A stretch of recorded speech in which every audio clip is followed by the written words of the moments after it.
Hello everyone. For those of you that don't know, or as a reminder to those that do, this game is a part of BrigadeCon 2015.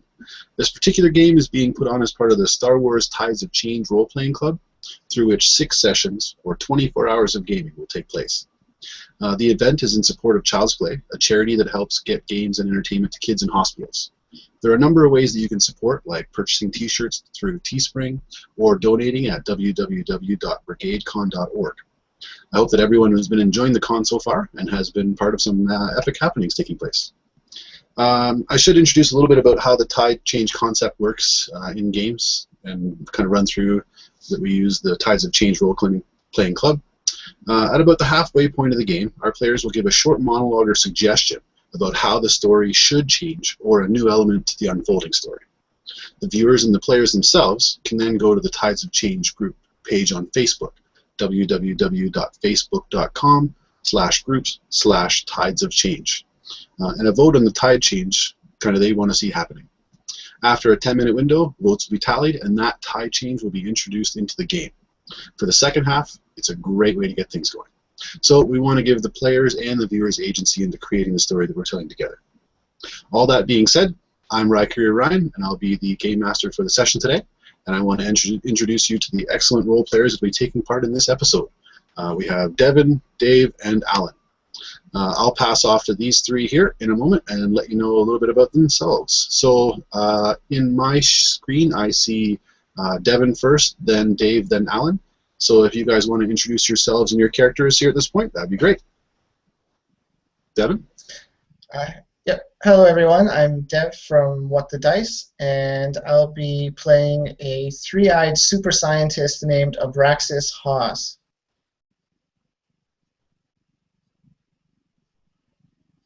Okay, great. And Dave, can you introduce yourself and your character? Yep, I'll be playing Ssil, a sleazy, half-humanoid, half-snake wonder mechanic. He has a bit of a history with Empire. He sort of worked in some of their R&D departments before. He's also done a few covert ops for them in the past. And yeah, he's just joining the mission for today. Great. And Alan, how about yourself? Hi everyone. I'm mostly having camera issues this evening, but yeah, I'm playing Kleth, who is an ace pilot who's charged with getting these boys out of trouble pretty quickly aboard his spaceship, the Midnight Runner. Excellent, excellent. All right, gentlemen, so let's get ourselves underway. So we're going to start by looking at Ssil. Ssil, you're being led into an Imperial transport aboard a Star Destroyer. You're flanked on both sides by about 8 stormtroopers. You've just arrived from your Imperial station, where you were told to go with these stormtroopers as a guest of the Empire. You're in no way under arrest, but you were informed when they picked you up that in no certain terms, you will be going with these stormtroopers. No further information was given to you. When you arrive on the Star Destroyer, you're led to a hallway with private quarters. In these private quarters, you find that it's really posh, like a hotel room. There's a bed, a desk, a console, things like that. Looking at the console, you can see that it has been disconnected from the ship. Kleth, you and Abraxis Haas in your own areas are currently sitting in similar quarters and locked down as well. None of you has been allowed to leave or have contact with anyone on board, nor access to any astrogation information. You literally have no idea where you are in the galaxy. A short time passes, and Imperial stormtroopers open your doors and move you into the hallway along abandoned corridors towards Docking Bay 9. There, the three of you find a single planetary transport shuttle waiting there. One of the stormtroopers holds up a hand as the 3 groups converge. His helmet swings between the 3 of you, and a modulated voice growls out, "No speaking. Conversation is forbidden until you reach the transport. Follow." You're brought aboard a luxury transport freighter. As you reach the deck after climbing the ramp, you notice a very deep plush beige carpeted floor that covers what would normally be a freight area on the transport. Most of the stormtroopers stop in this place, and a small contingent herds you further into the bowels of the ship, and you are all placed in a single room together, filled with beige leather and dark wood furnishing. This has the appearance of a lounge space / conference room. 3 doors lead off to what are clearly sleeping quarters, and a 4th to a washroom. There are 4 chairs around a big heavy table, a wet bar along the wall, and food stores on the shelves. But all computer terminals and electronic functions other than lights and life support seem to be off. Now this is the first time that the 3 of you are meeting. And now, with the stormtroopers backing themselves out of the doorway, you find yourselves alone together in this room.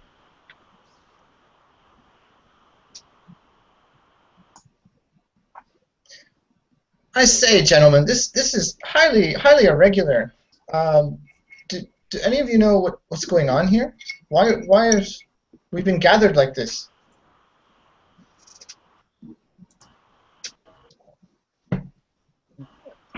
And while he waits for a response, Yeah. Okay, go ahead. Sill's just like, yeah, I guess we're gonna find out pretty soon. This is pretty standard operating procedure for these guys. You never know where you're going until you get there. Damn Imperials. Spit on the floor and curse them out. Sorry, guys, I haven't got the right dice available. I'm really sorry to interject like this, but I can't get the dice that we need up. Like there should be like 3 little dots at the bottom of your bar for like extra options. If you go into that one, it'll have a Yeah, someone that looks like the target as well. Alan, the blue target symbol. EOTE Hangout Tools. Oh, that one is it? Okay. Okay. Yeah, awesome. Sorry. Okay, game on. No problem at all. Should we No problem do at all. the Destiny dice really quick while we're interluding? Sorry? Should we do Destiny dice really quick? I'm going to do that in just a moment. Just going to do that in a moment. All right. So while the 3 of you are standing on board and kind of getting yourselves comfortable in this room, you feel a kind of slight shudder as the ship lifts off out of the cargo bay. And you can feel the doors kind of shuddering open on this big Star Destroyer you're in. And you find yourselves in space. So let's do the Destiny dice as Devin had suggested there. So please roll 1 white dice, everyone. And Alan, you may have to give us your results. We're not sure if they're going to come up, but we'll see. Dark side. 2 Light side. 2 light side from Alan. Dark side. 1 dark side from me. Okay, so we got 2 light and 2 dark to start the game. It's very even. Can you see my roll? Yes, I can see it inside, but not in your actual character Okay. page, which is no problem. Not on your screen, yeah. So just a reminder to you guys about these Destiny dice. At any time in the game, you can use the light side points to change one of your rolls into an upgraded dice of your choice, whereas at the same time, I can use the dark side ones and change them to light side in order to upgrade challenges or vice versa, make things more difficult for you or for me. Okay, excellent. Sounds good. I like it. So, you guys are sitting in this room for several hours before a stormtrooper enters and kind of looks around the room at each of you and says, "You're going to be here for a while, so get comfortable. The journey will take a day or so." Where are we going? You can see that he turns towards you, doesn't say anything, and then backs out of the room. Doors slide shut behind him. I think that helmet makes these boys hard of hearing. Yeah. I say, like, what do they expect us to do here for a whole day, just stuck in this room? No communications. We can't do anything here except stare out at the stars. How's a brilliant mind like mine supposed to endure this kind of isolation? Plot our escape plan. Okay. Ssil says, "Let's see if I can find out what's going on here." And he'll go over to one of the disconnected consoles and have a little look to see about if he can connect it in. Okay. Why don't you give us a quick mechanics check against a difficulty of 3? Okay. So that'll be 3 purple dice versus your mechanics. I got 3 yellow and a green on that one. Excellent. Don't forget to turn off your white dice as well before rolling. Oh, yeah. It goes for the others as well. Good call. Wow. Wow. Nice one. Yeah. So you are able to determine what the situation is, and you find yourself looking around at the cables and at the thing, and you see that this has been turned off at the source. So somewhere outside of this ship, or outside of this room, somewhere in the ship, it has been turned off. The threat being that there's been a little blip on the computer that has been registered to see that someone has tampered with the system. However, you do have a triumph, so what would you like to do with that? Remember, a triumph is something that can be story-changing. It can be some great major advantage to you, things like that. What I'd like to do is put a little spider program into the console. So it will feed me message to my own personal handheld little PDA device. Mm-hmm. So it should sort of data mine, pick up any sort of bits of information or communications which might be useful later. Excellent. Okay, yeah, your spider program goes in, and you know that it'll take a few hours to gather a little bit of information and kind of download that to your data pad. Cool. So Ssil just turns to the others, just like, yeah, we're locked out for now. They've been pretty cautious. I might have something for you in a few hours, but you just have to sit tight for now. So when you turned around, you noticed that actually Haas is like right behind you.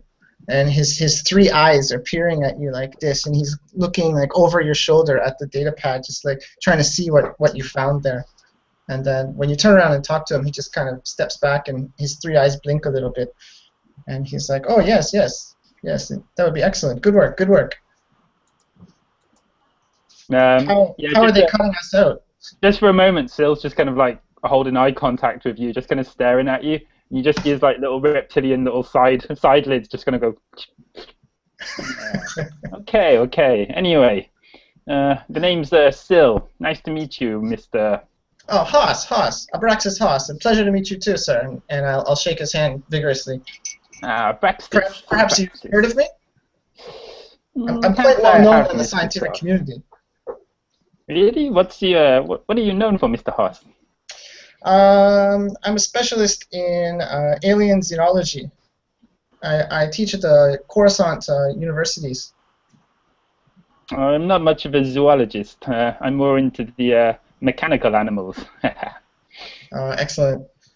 I say Ssil, right? Ssil? Yeah, Ssil. Yes, excellent work with the computer system there.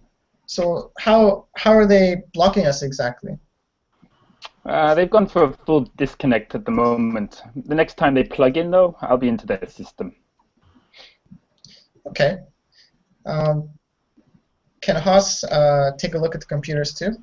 Sure, you could. Okay, so since we've determined that it's a software block, right? Not a physical block. Hmm. Okay, so I'd like to take a look at computers too and see if I can access it or go around or anything like that. Sure. So again, it'll be a difficult. Computers. Yeah, it'll be a difficult check. So against 3. Okay. And yours will be against computers. Yep. Okay, 3 purple and computers. Okay.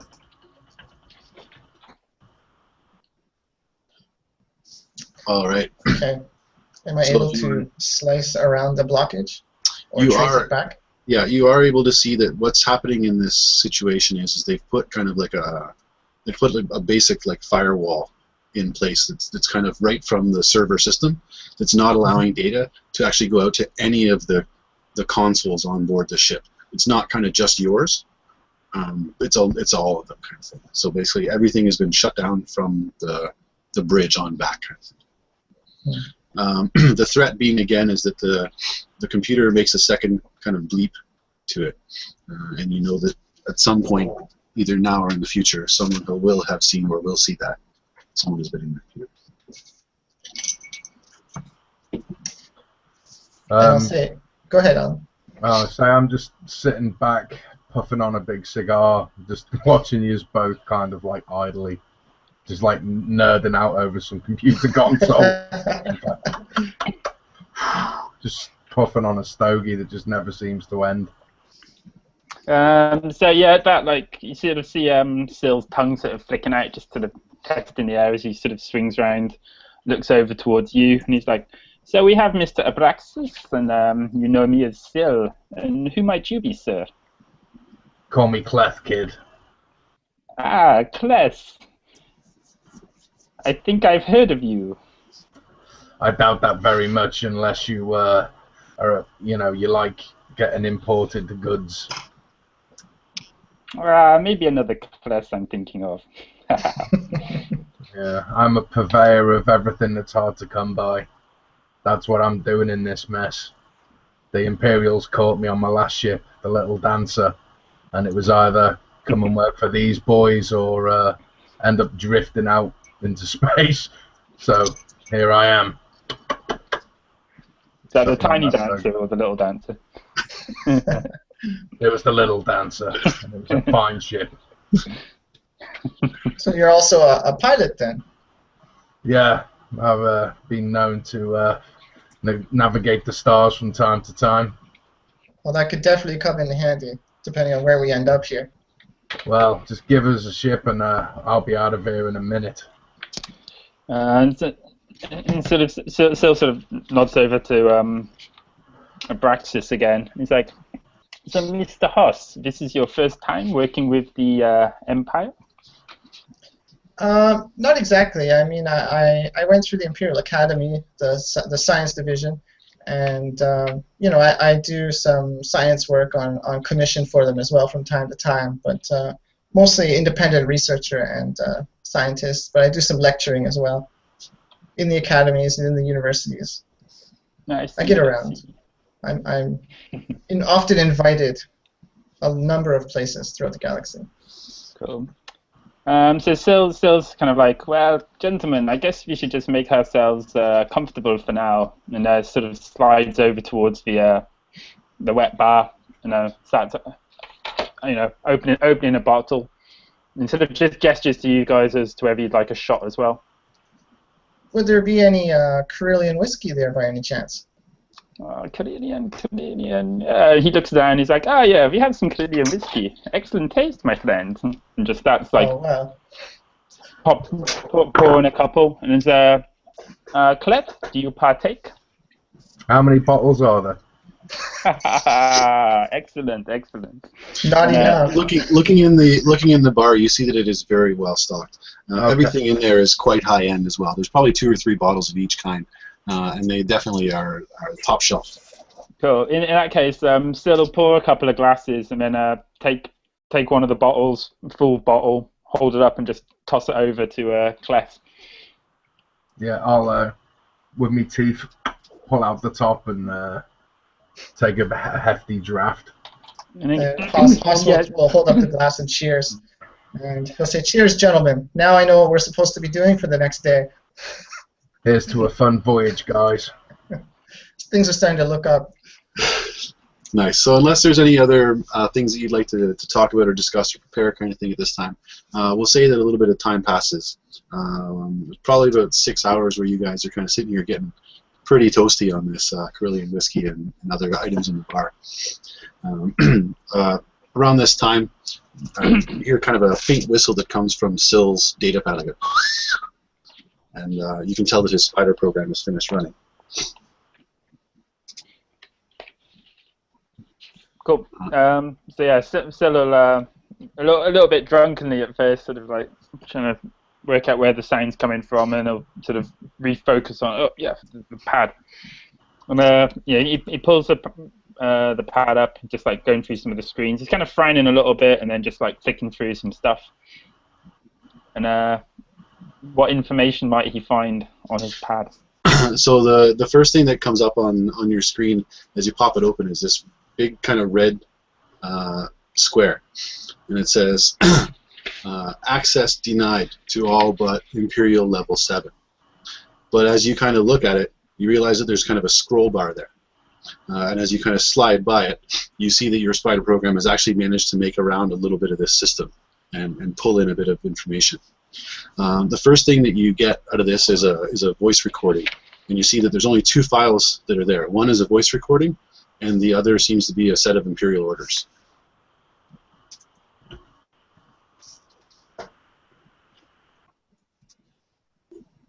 Okay. So yeah, first, Ssil will call the other guys over, and it's like, my friends, it looks like we have something from my little spider friend. Come over, and he's going to go into Excellent. Do share. voice recording first. All right. So he checks the voice recording, and it's kind of a faint signal. It kind of scratches in and out, but it's like, "This is Moff Taurus. I have received your call." And you hear another voice saying, "On the base, we found the data pad."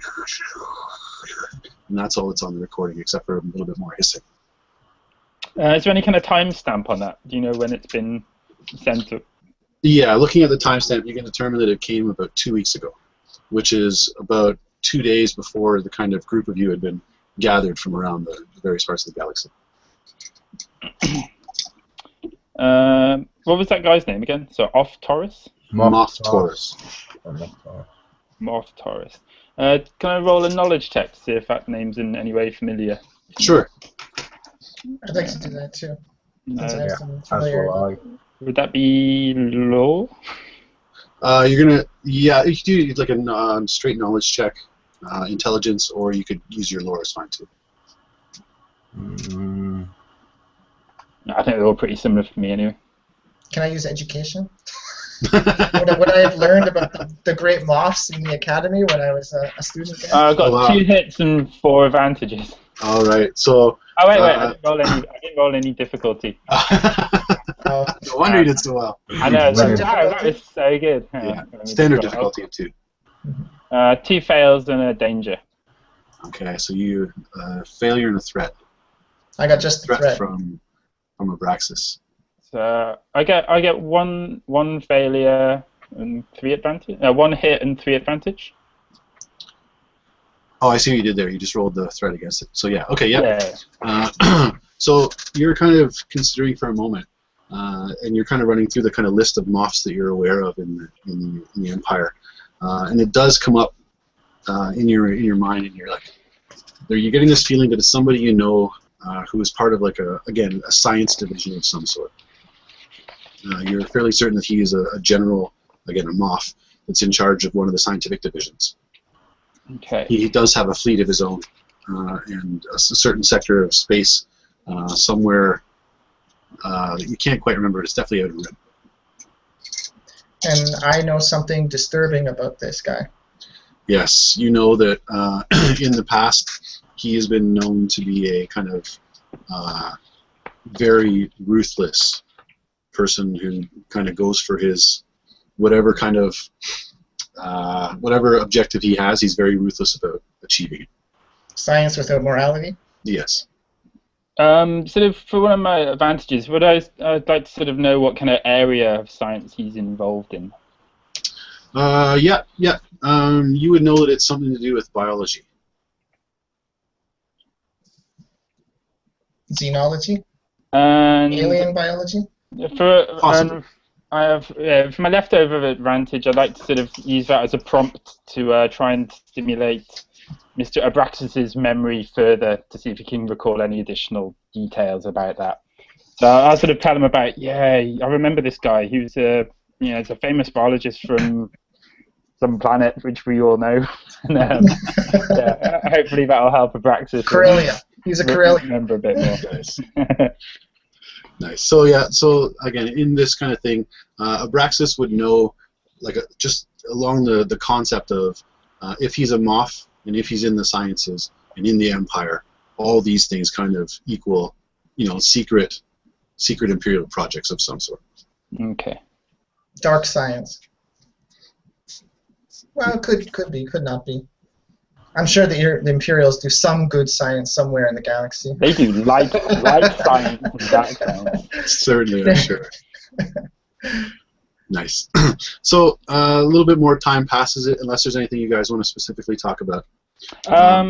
Was there something else on that thing? Voice recording and some. Oh yes, the Imperial files? orders. Yeah. Imperial orders. Yeah. Yeah. Looking at this set of orders, you can see that it is the requisition for the 3 of you.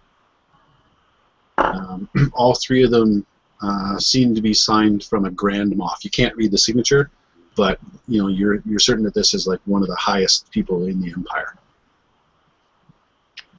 What's sort of the nature of the orders? Is there any sort of...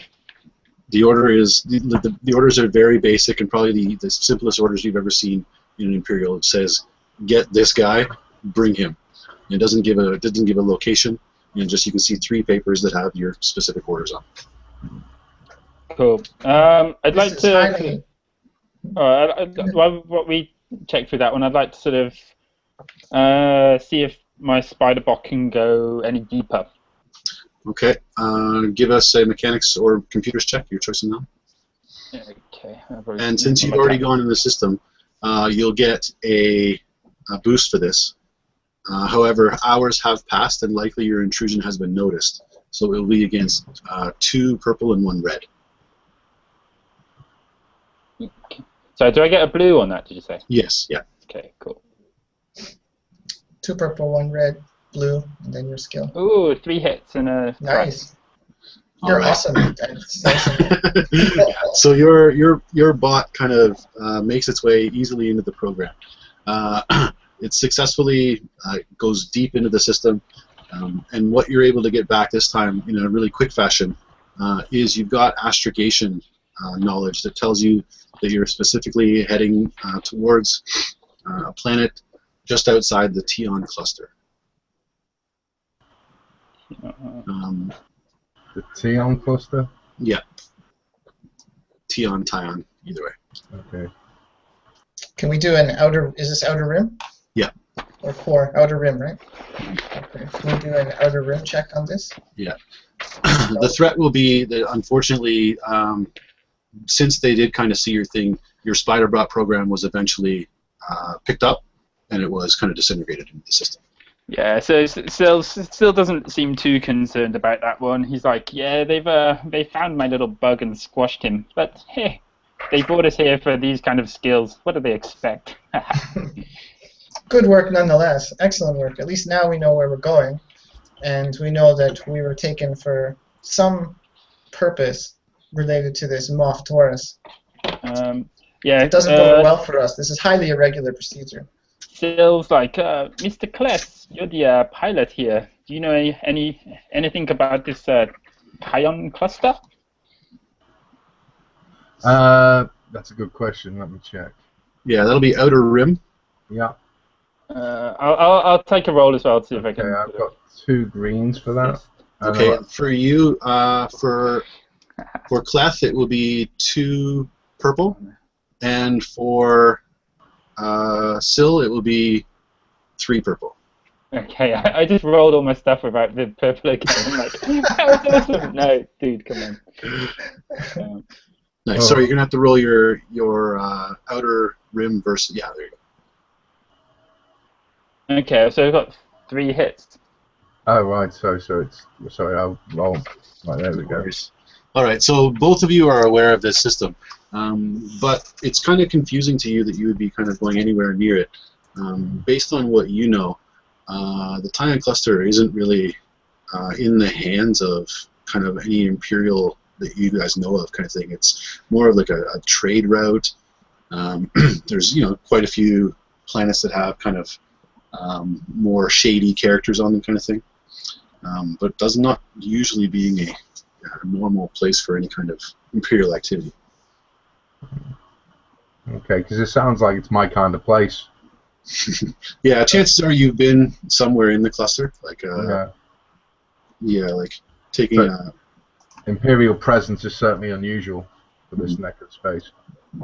Yeah, like you've probably been to Arkin before, which is a pretty small planet of less than reputable types. Can I check my knowledge of xenology and see if there's any particular species that are famous or well-known or native to Sure. are basically highlights of that sector? Yep. Or some planets there? So 2 purple? Yep. Okay.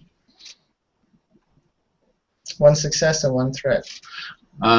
So yeah, you're able to kind of kind of run through your brain on things that you'll know about the area. And you know that there are a few kind of invasive species that exist there where upon a time or two, you know, some of them have kind of caught rides interstellarly and managed to make their way to other planet systems and things like that. Most of them have been like of the small variety, nothing too serious or harmful. Kind of most of them have been able to be, you know, taken away with further invasive species or, you know, through either chemical or, you know, biological kind of means. The threat being is that you know that that this system has kind of been scienced out. Do you know what I mean? Like it seems to be a place that was really hotbed of science in, like, you know, about 100 years ago kind of thing. But most of it's been mapped and you know, dated to death kind of thing. So you're not sure what kind of science thing would have anything to do with that. Okay. All right. So, okay. Go ahead. That's all right. No, unless there's something more you do. You guys are still sitting here kind of talking about this scenario. And Kleth, you're probably the first one to notice this, but you can tell that the ship has entered atmosphere. Okay. Well, I think we're nearly where they want us to be, guys. We're slowing down. And so for about 5 minutes, you can tell that the ship is descending, and it's a very comfortable ride. But someone with Kleth's experience in flying would definitely be able to tell, you mean, what kind of general height you guys are. And you guys make just an absolute perfect soft landing on the surface. The exact moment that the ship hits the ground, the doors slide open again, and looking out in the hallway, you can see that there are about 50 stormtroopers kind of in this whole lineup of an area. They're just lined up outside of the ship? Yeah, outside of the doorway, leading down the hallway kind of thing. Okay. So one steps forward, and he's kind of looks to be a captain. And basically, he kind of steps forward and says, "Okay, we've arrived. You guys need to come with me." Where are we going, Captain? He says, "Save your questions. Follow me." Ssil's just like, quite the welcoming party. Thank you. Just like slides on ahead. Nice. So a few of the Impressive. stormtroopers kind of step into the room, so they're kind of standing behind you, and basically they're going to make sure that they're the last ones at the door, Captain. I guess it's this They're way. just funneling us, basically. Yeah, you're being corralled out of the room. Mm-hmm. But we're not handcuffed or anything like that. Not at all. We're Not at straight. all. No.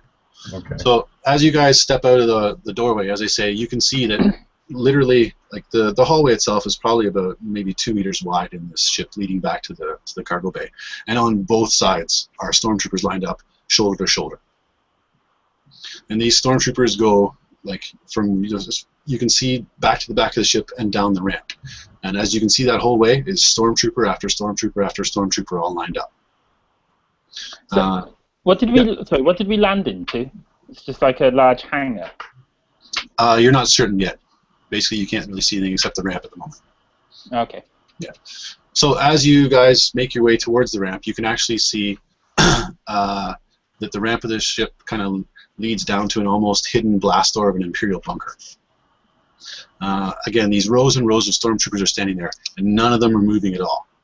They're all vigilantly kind of turned around away from you, pointing out into the surrounding countryside, paying no attention to you whatsoever. Oh, they've turned their backs to us. Yeah. The only ones that seem to care about you at all are the ones escorting you from the ship. What's our just initial impressions of the planet? Like, what's it look like? Yeah, there's not much that you can see about from where you are. There's literally kind of a hillside in front of you with like a bunker door. The ship itself has landed within about 2 meters of that door. I mean, is it is it cold? Is it warm? Is it? No, it's fairly temperate. Like looking on the 2 meters of grass kind of thing that you can see, it seems to be kind of a bluey green grass, about 3 or 4 inches tall kind of thing, and that's about all you can tell from the surface of this planet. Okay, cool. So as they kind of, the stormtroopers generally block your view kind of thing, and they kind of lead you down into this square of darkness in the forest, and down another ramp into this cargo area full of boxes. There's crates and pallets kind of everywhere bearing the Imperial stamp. You look around and you can see kind of these work vehicles and things like that that seem to have been used recently, but it looks like everyone was cleared out of here in a hurry.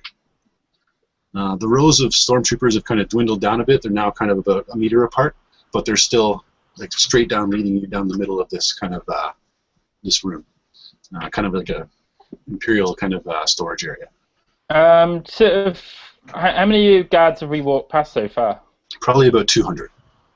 From Ssil's sort of general knowledge, how big does he think this operation is? This is probably the biggest thing you've ever seen. Like, you've probably never seen stormtroopers of this number just kind of standing there doing nothing. Like, they're not pacifying people, they're just standing in lines, not moving at all. And Haas will turn to Ssil and say, you know, I'm quite famous, and I've had some very spectacular escorts in my time and welcomes, but I think this is a little bit above and beyond my station. I hate to admit it, but this feels a little bit overdone. And Ssil's just like, don't worry, they're here for me, kid. Nice. So they can lead you through this big kind of warehousey kind of thing, and at the end of it, you can see a set of glass doors. Those doors are open, and the line of stormtroopers still continues on there. You walk down this large open hallway for probably another 100 meters. There are some side passageways, but every time there's a kind of a bunch of stormtroopers kind of in each one of those hallways, leading you specifically down one set of hallway. Yeah, and as we're going down, Stil kind of just looks again, goes over to Abraxis and Kleth, and he's just like, although I'm starting to think there might be another guest of honor here. Yeah. You can see like Stil's actually starting to look a little bit edgy about all of this as well now. He's kind of originally he thought it was kind of a bit amusing to see all the little white stormtroopers lined up in this kind of formation, but now after passing, you know, just such a large number and descending deeper and deeper, he's kind of starting to be a little bit more cautious. Nice. So after about another minute or so of walking, finally the stormtroopers in front of you stop, and they kind of do the about face and face this one doorway that's now open. The captain turns to you and says, "All right, wait in here," and he just kind of gestures for you to enter the room. Cool. Okay, so what's the room look like? Yeah, so this is a basic waiting room by the looks of things. There's a big comm screen across the back of one wall, and the whole room is kind of heavily outfitted in the Imperial motif. There's like banners, there's painted walls, and there's no place to sit down. The stormtrooper captain says, "Wait here," and he leaves and closes the doors. I think we're about to meet our esteemed host very soon. So you guys are just standing around there for not even a minute probably, and then the doorway opens, and in step two red-dressed guards. These guys are definitely the big boys. Sorry, just for a moment, my mind, I thought you were going to say in step two Ewoks. It's like, no. Nice. So yes, these two Imperial guards walk in. Two of them, one of them stands to each side of the door and kind of plants his staff with a clang on the ground. And nothing else happens for about a minute. They just stand there. Neither of them are looking at you. None of them are speaking to you. So yeah, again, like Stil's just kind of just looking from one to the other, and then back to Abraxis and Kleth, and he's just kind of cracking a bit of a grin. This narrows down the possibilities of who we're about to meet dramatically. As you say that, you can hear the clomp of some kind of heavy footsteps outside the door. And the clomp gets a little bit louder and a little bit louder. And finally you hear the sound.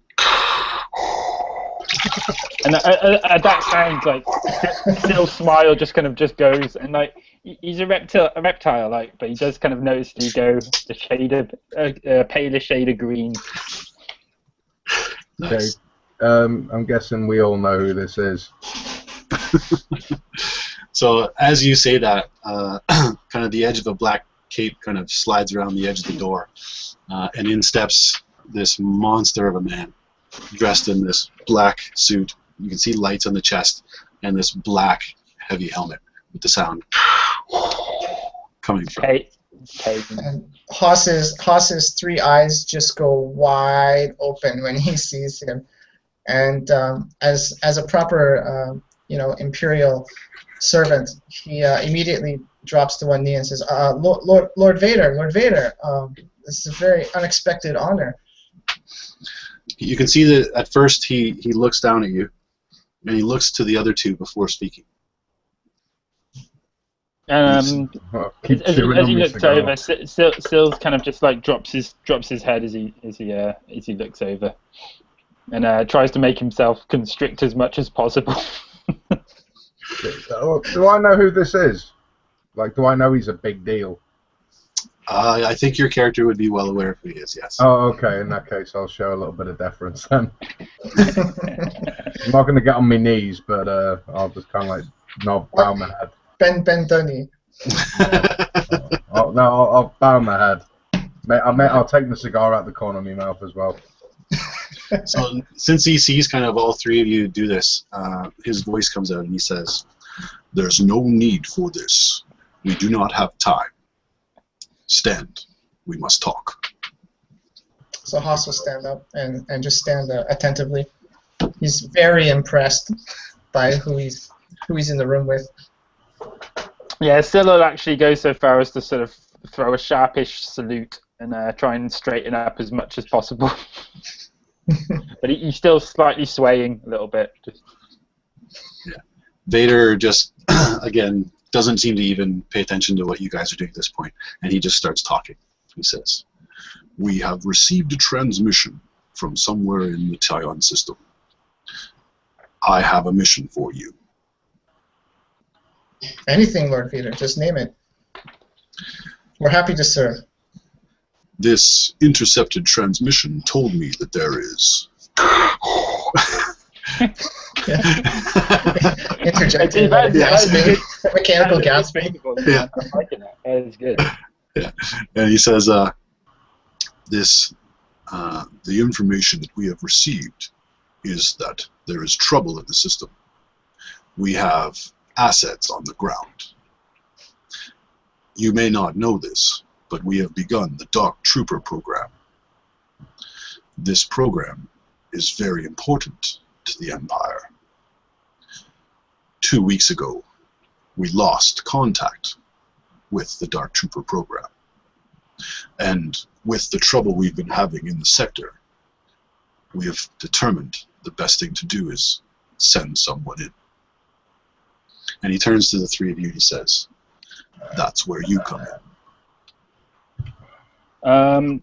Ssil will sort of, maybe with a slightly shaky voice, but trying to keep it calm, sort of ask how far along they were with the Dark Trooper program. He says, "Far enough that we do not want anyone to know about it, either Rebel or Imperial." And Haas's eyes will blink a couple times at that. So what is it you want us to do exactly? "Your mission is very simple. I want you to deal with this base. It's up to you to travel to Mosak, locate and extract the science team there. Quietly. Secrecy is the prime objective here. Bring back the doctor. Actually, Abraxis, I think you know her. Orthic Aguilas. Aguilas. We chose you because you know her, so there will be no problems getting her to leave." Yes, Lord Vader, I'm quite familiar with her. "Make sure that all traces of Dark Trooper technology is removed or destroyed. Contact with the base was lost, and the technology, as I said, cannot, under any circumstances, become public to either the Rebels or the rest of the Empire." Do you want the information recovered or purged? "The Dark Trooper program is important. Bring the data back." And at this point, he doesn't wait for you to give any more questions. He just kind of does the Vader spin and clomps back out. But as he leaves the room, another guy comes into the room, and you can see that he's a Moff. And he stands with his arms kind of crossed in front of him, and he says, "I've been sent to answer any questions you might have. My name is Moff Taurus."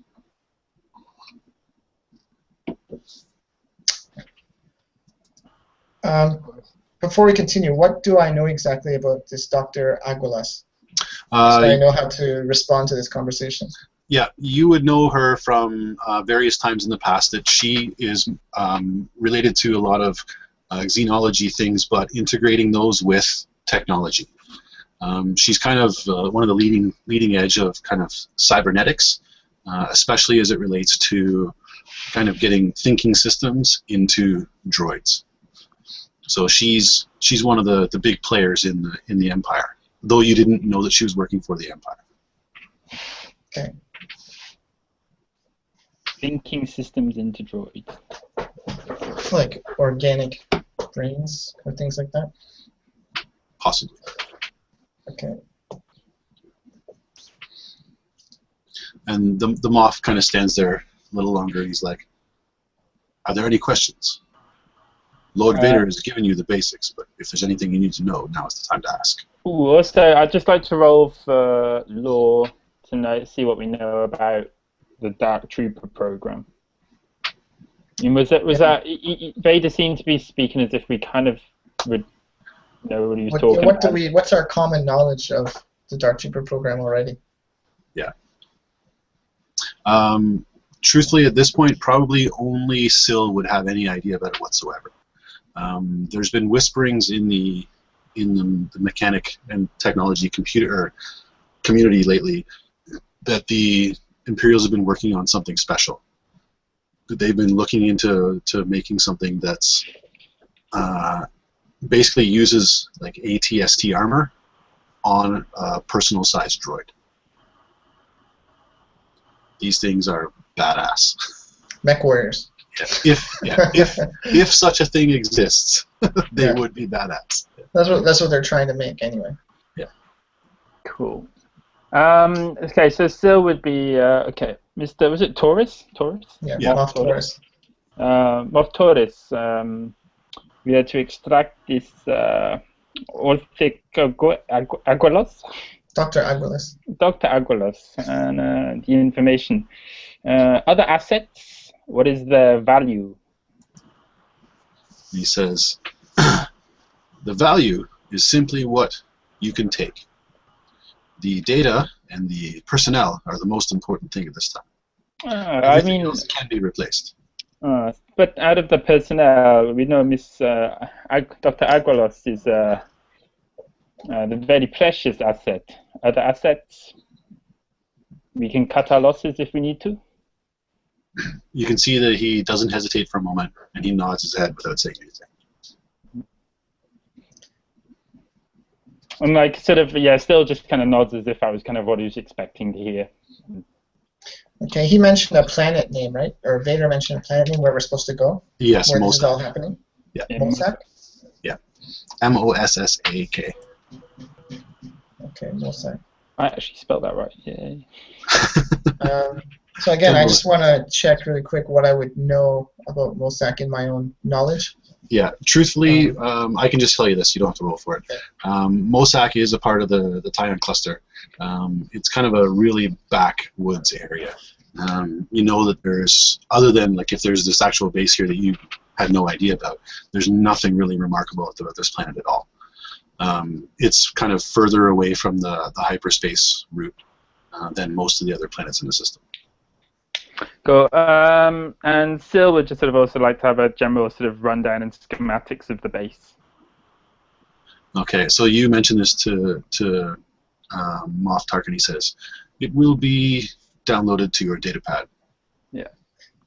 Moff Taurus, you know, I am a brilliant scientist, and we obviously have a talented mechanic and computer technician here with us, and you know, an excellent pilot.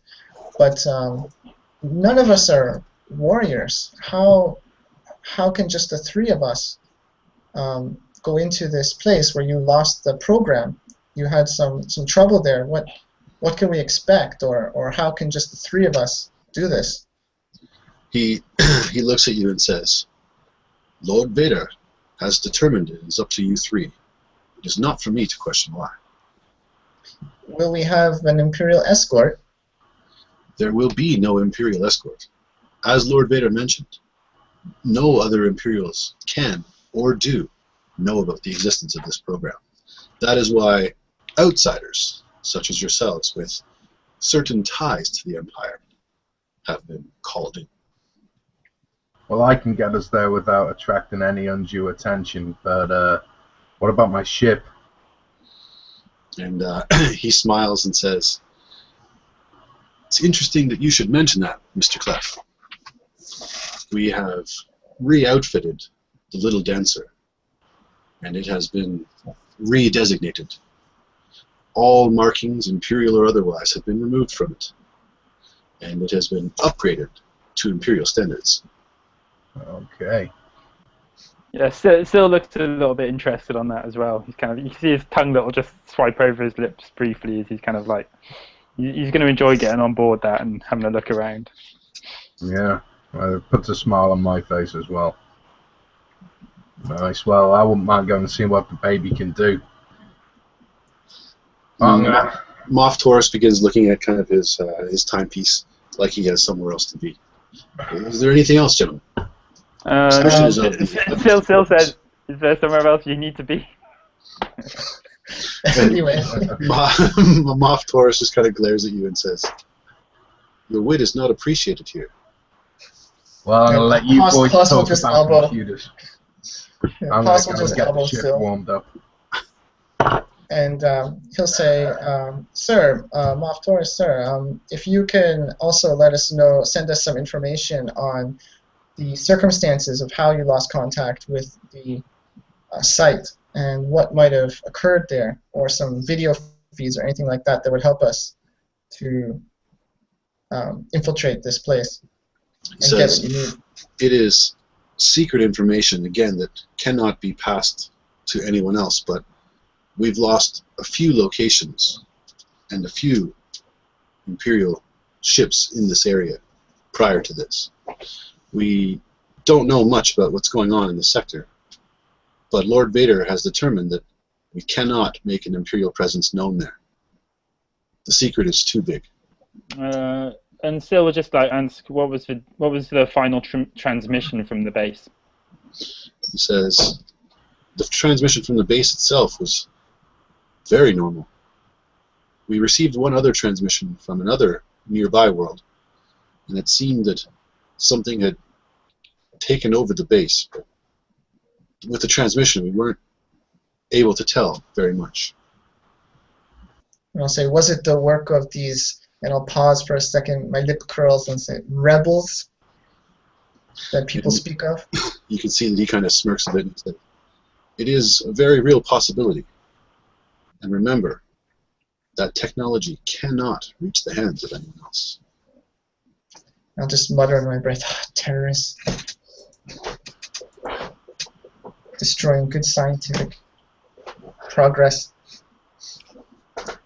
So Moff Taurus kind of looks around again and basically kind of gives a little shrug, kind of a tip of the hat, and he walks outside the door. After he leaves, the two red guards follow him out as well.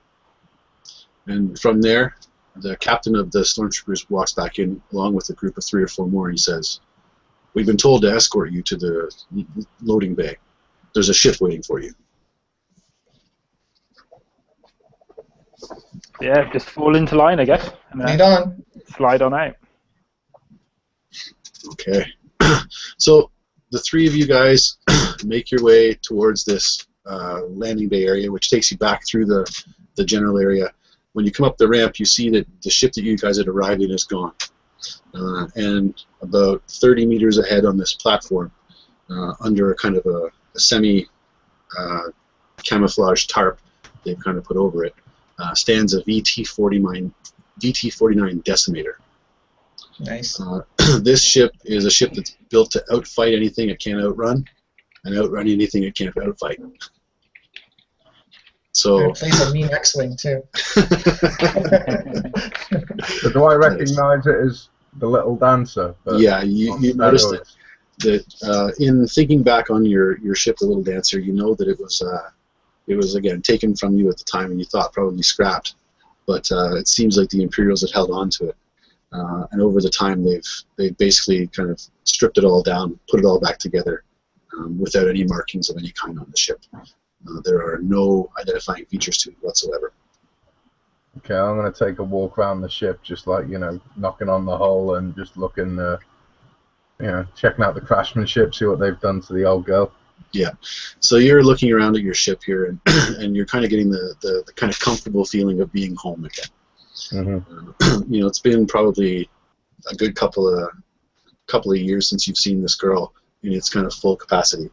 Your changeover to the Midnight Runner wasn't the dream that you kind of hoped it was with the Imperial help, but this is definitely a girl that you can feel at home with again. Nice. Well, I better climb inside her then. Nice. So I'll turn to Ssil and be like, "Do you think we should give him some time alone?" Okay, well, you're in my world now, boys. Step on board. Nice. All right, so we'll board up. So, the ship. Kleth, as you walk inside this ship, you can see that even the interior has been kind of updated in that. You know, I mean, when you had this ship, it was definitely like a smuggler's dream in terms of all the hidden compartments and the mismatched pieces here and there that you picked up over time. Mm-hmm. But now it's been kind of stripped of all of those. Everything is like a solid gunmetal gray, Okay. but it's built very, very sturdy. You know, the kind of loose panels that you used to remember, they've all been tightened down. Some of them have been kind of welded over where there used to be the smuggler's ports and things like that. And as you board the ship, it says, "Ding, ding, ding. Greetings, Captain." Wow, is that, did I used to have like an AI like this before? Or? No, you didn't. Wow. Well, it looks like they really have upgraded the old girl. But yeah, so like all the smuggling compartments, they've all been stripped out and... Yeah. This is basically you can see from the configuration of the way that they set it up, this is a bare bones ass kicker. Right. So even that little little hiding, me little stowaway place, that's gone as well. Yeah. Well, okay. Well, I'm gonna head to the console, like start booting up and just check the weapon systems, engines, and see what exactly it is they've done to it. So as you kind of boot up the system, the voice comes back online. Ding, ding. Captain, please provide a designation for the ship. Designation or destination? Designation. What do you want to call it? Oh. The Midnight Runner Mark II. Nice. Nice. So the AI comes on board and says, "Ding ding, Midnight Runner Mark II, now fully operational. Captain, it is yours to command." And it kind of pops up this heads-up display, and it shows kind of status of weapons, status of the engines, things like that. And you see that everything is nominal. Like even the ticks and things that you used to notice are completely gone. Looking around at the gunship system, you notice that this thing has been tricked out. Like there's dorsal turret-mounted twin quad laser cannons. There are ventral turret-mounted twin quad laser cannons. There are twin concussion missile launchers. This thing is loaded for bear. The flying tank. Okay, but is there any way of like being able to check out like the speed and maneuverability of it? You know, like we don't know how well it's going to handle weight to thrust ratio, and you know what's its turn and circle like, and yeah. As you kind of sit down, why don't you give us homework? Yeah, why don't you give us a piloting check, and we'll see what you can kind of figure out really quickly about your ship. Okay, pilot in space. Yeah. Yeah. Oh mate, I'm in for a treat. And it's just gonna be against we'll do it against a 1 purple. 1 purple. In your face, GM. Boosh. Wow. Whoa, dude, that's a You're a pretty damn good pilot, man. Yeah. I'm not bad. Nice. You just did a barrel roll in the hangar and landed it. Yeah, barrel roll. Yeah, so you kind of sit down at the controls and you kind of put it through a simulation run of kind of basically you've done like a million runs before and you've kind of set a general kind of almost like a fake simulated course in your mind of how you would evade and maneuver and things like that. And this ship just responds like a dream. Like you have the feeling that you could close your eyes and kind of one finger on the thing and just kind of move it around and do whatever. Extension of myself kind of thing. Exactly. Wow, they'll give it to these Imperials. They know how to put a ship together.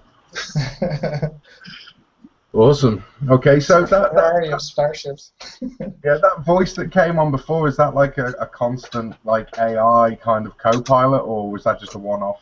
No, it's a constant thing. You can it will give you status on ship and things like that. Okay, cool. So I'll just kind of like talk to the AI and say, what do I call you? And you call me Captain. The voice comes on and says, "You may call me Mark II or Midnight Runner. Okay. It is your choice, Captain." Mark II. Like it. Midnight Runner wasn't so lucky the first time round. Okay, Mark II. Right. I want to plot a course and I'll turn to the scientists and say, where are we going? Mosak. Okay, Mark II, give me a... Can you give me a knowledge outer rim check? Me? Actually, maybe all three of you can do this one. Okay. Is that against the purple again? Just single purple on this one. Okay. 1 success, 1 advantage. Okay. Mine doesn't say anything. Yeah, you came out in a wash. You got no advantages, no. Ah, right, okay. Yeah. All right. So, in thinking about what you know about the Tyon cluster, you know that the best way to get there is through the Perlemian trade route. There are many exits along the hyperspace corridor there. There's an exit at Colomex, which will mean kind of a flyby of a couple of systems like Droxay, Renvar, and Galadran. You know it's the longest of the three and the greatest chance of civilian interception. Okay, well, I'm actually... Sorry, can I interrupt that? Whatever route would kind of keep us under the radar, kind of low profile, just blending in, you know, with the traders or whatever. That's what I'd be looking for. So the second option is to leave the trade route at Arcan. It's a relatively small planet of less than reputable types, which you've kind of known of before. And the third one is nearby Liana. You know that there was at one time a small Imperial presence on Liana, but you don't know if it's still there or not. Okay. Right, guys. Yeah. Okay, well, I'm going to go with option 2. I think that would be the best way to go. Don't want to stay well away from any Imperials, but don't want to take forever either. So I think option 2 is probably the best one, coming off that trade route at whatever it was. Arkham. Yeah, that's the one. And Haas will just be looking around, just wide-eyed at this like pristine, high-tech super ship as a personal fighter, and he'll just be like, yeah, I don't think we have much to worry about in terms of pirates. I think we'll be okay. Well, don't break anything, or you'll have me to worry about. I'll just be over here at the science station, and I'm just gonna look for a general information data terminal. Yeah, cool. And I'll just park myself there and start just accessing records and things. Excellent. Okay, and Ssil asked Kleth, with your permission, Captain, I'd like to check out the engine room. Sure, just don't touch anything. Captain, telling him to not touch anything in the engine hands. room is a little bit futile, I feel. I have to point that out. Well, if you can't keep your hands to yourself, then you can't go down there. It's as simple as that. Still just kind of puts his hands behind his back, so he just looks like a fully large snake, and he's just like, "Oh, what hands, Captain?" Just as he scoots out of the room. Mark II. Oh, yeah. Before you go slithering off, Mark 2, is there any way you could bring up the engine diagnostics on a panel so we can examine them from here remotely? He says, certainly, Captain. And he Hey. kind of goes, engineering station is now displaying all information regarding the ship's engines. There you go, Ssil. So Sill's just about got to the doorway, and you just see his kind of shoulders drop and his head's just there. He's kind of muttering something, but he's all right. He'll go up to the panel and start just flicking through some of this. Like, have I got like sort of like CCTV stuff? Can I see where these guys are at all times? Pretty I think much, we're right yeah. on the bridge with you, right? Yeah, you're all on the bridge at the moment. Okay, well, I'm imagining it's kind of like a little cockpit, like Millennium Falcon style, and you guys are just in the room behind me. That's what I'm fantasizing right now. That's exactly it. Like, you would know that your ship has basically like a spot for the pilot, a spot for a co-pilot navigator, 2 gunners chair, and maximum of like 6 passenger capacity. Cool. All right. Well, I'll start entering the autopilot, take me to the Millennium trade route and hyperspace, and then we'll drop off when we get to Arkham. All right. You know that, again, it's kind of data that you were maybe not supposed to know, but you know that the distance is not very far. It'll take you probably about a day at most to reach the planet. Okay. And is that mostly like hyperspace, is kind of autopilot? Yeah. Right, Yeah. okay, cool. Yeah. Other than one of you is going to need to set the astrogation on the computer.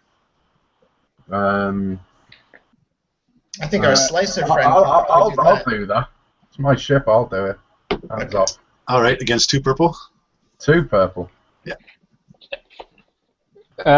Ssil would just like to slither over and try and get a look at what he's doing while he's doing this. And Haas, like I said, he's just parked at one of the other stations there, and he's just converting that terminal from whatever its original function was to just basic data and information terminal. And he's just, as I said, accessing records and archives. Excellent. Actually, yeah, scratch that. Yeah, Ssil will just kind of sort of working his way in, and he'll be popping up Alan's screen as well to see his computations as he's working through. Might have to, because it looks like a programmed us to fly into a planet. You successfully set the astrogation, but it seems like you've kind of set it to let you guys out a little bit early from the planet. So you have to it'll be a little bit longer flight than you'd anticipated. It's all part of the plan. You know, don't want to pop out when they'd expect us to be popping out. Come out a bit earlier, scope out. Exactly. Method to the madness. Yeah. So you plot your astrogation, and as you kind of sit in the chair getting ready to fly out, you can see that on your scanners the space is clear around you. In deep space, you see that there is like a full-on Star Destroyer out there. Ooh. Okay, do I need to get permission to leave from the space dock we're in or anything? When you ask that kind of question to Mark II, she says, all frequencies have been closed. There are no active scanners in this system. Okay, would that destroyer be cause for concern? Again, your thought is it's probably Vader's ship. Okay, so they're expecting us or a ship to be leaving. That would be probably general knowledge. Awesome. Okay, I just don't want any looks like we're free to go, Captain. Yeah. Okay. Sit back, boys, and enjoy the ride. Captain Kleth in the chair. Hoo-ah. Oh, indeed. Nice. So yeah, your ship comes off the ground just like a pillow. Oh. Comes up, and I'll let you decide if you kind of like jam it or just kind of slowly make your way out of the system. Slow and steady wins the race. All right, so you kind of float yourself up out of the atmosphere. Your astrogation data comes up on screen, shows that you're in line to make your hyperspace jump, and in very Star Wars fashion, as you reach forward and kind of push the accelerator, you get the lines of stars. Zoom, zoom, zoom, zoom. Nice. And so this journey, as I said, will take you the better part of a day. Is there any other things that you want to do, or do you want to just jump forward to when you come out of hyperspace? The captain's got to fix a drink. Since my camera's not on anyway. Nice. Haas would be accessing any kind of archives if he can still get into his Imperial archives through his regular scientist access. Nothing shady. He'd just like to do some research on Mossack and just get some general knowledge. Yeah. You don't have to specify what it is. You can just let us know later. This is something that I would have found out. Yeah, like the basics of it are you would find out, and you would know, like from looking at that Mossack is basically a forest planet with a few small cities. It's very underpopulated. Its capital is well removed from kind of the blip that's on your new map from the Imperials as to where this base is. Yeah, Ssil would upload the datapad information of the base so that everyone can access that as well. Mm-hmm. Excellent. Yeah, I would download some species, flora and fauna, all that kind of stuff. I'd download all that to my hand scanner datapad. Yep. Perfect. So the few things you would see is you'd see a few photos of like a kind of a like satellite down shots, and you see like these treetops that are very bright colors and fairly dense. You'd see like bright orange grasses, occasional clumps of like purple rocks, turquoise water, things like that. This reminds Ssil of the last time he did acid. Yeah. Ssil is just like properties on this planet. Don't drink the water. Don't drink the Kool-Aid. don't eat the mushrooms either. Ssil would like to sort of run through the schematics of the base and stuff and try and identify any possible access points, weakness points, or just trying to get a general sort of feel or analysis of the thing. Yeah, the general layout that you've got is that it would be a set of blast doors to get into it, fairly well hidden, although again your datapad includes the actual coordinates of the space. You would know that there'd be like a hallway, security station, there'd be the main kind of work area, the power generator area, the machine shop, security barracks, living quarters, like offices, labs, and chambers and things like that. So fairly standard kind of Imperial thing. So is there anything which particularly takes his eye as a sort of a threat, or sort of, does he notice they've got some particular security system that he's kind of a little bit wary of, or anything that's particularly ringing his bells when he's first looking at the schematics, I guess? Good question. Let's take a quick look here. And while you're having a quick look there, I'm just going to quickly check my refrigerator to see if I've got any more water. Water. Nice. All right. Cool.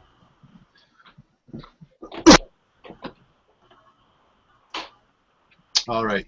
So we'll answer his thing when he comes back, but in general, this kind of tinkering and looking is going to take up most of the time that you're on the ship. And Kleth would inform you that within like the next 5 minutes or so, you're going to be popping out of hyperspace into the area that he's plotted his astrogation to. Okay, guys, within the next 5 minutes, we should be dropping out of hyperspace. Roger. Nice.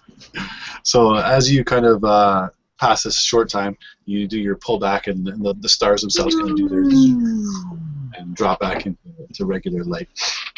And you see, whether you tell the others or not, it's up to you. But you see that you're actually like quite a fair distance from where you thought you were going to be coming out of hyperspace. I won't be telling them that, no.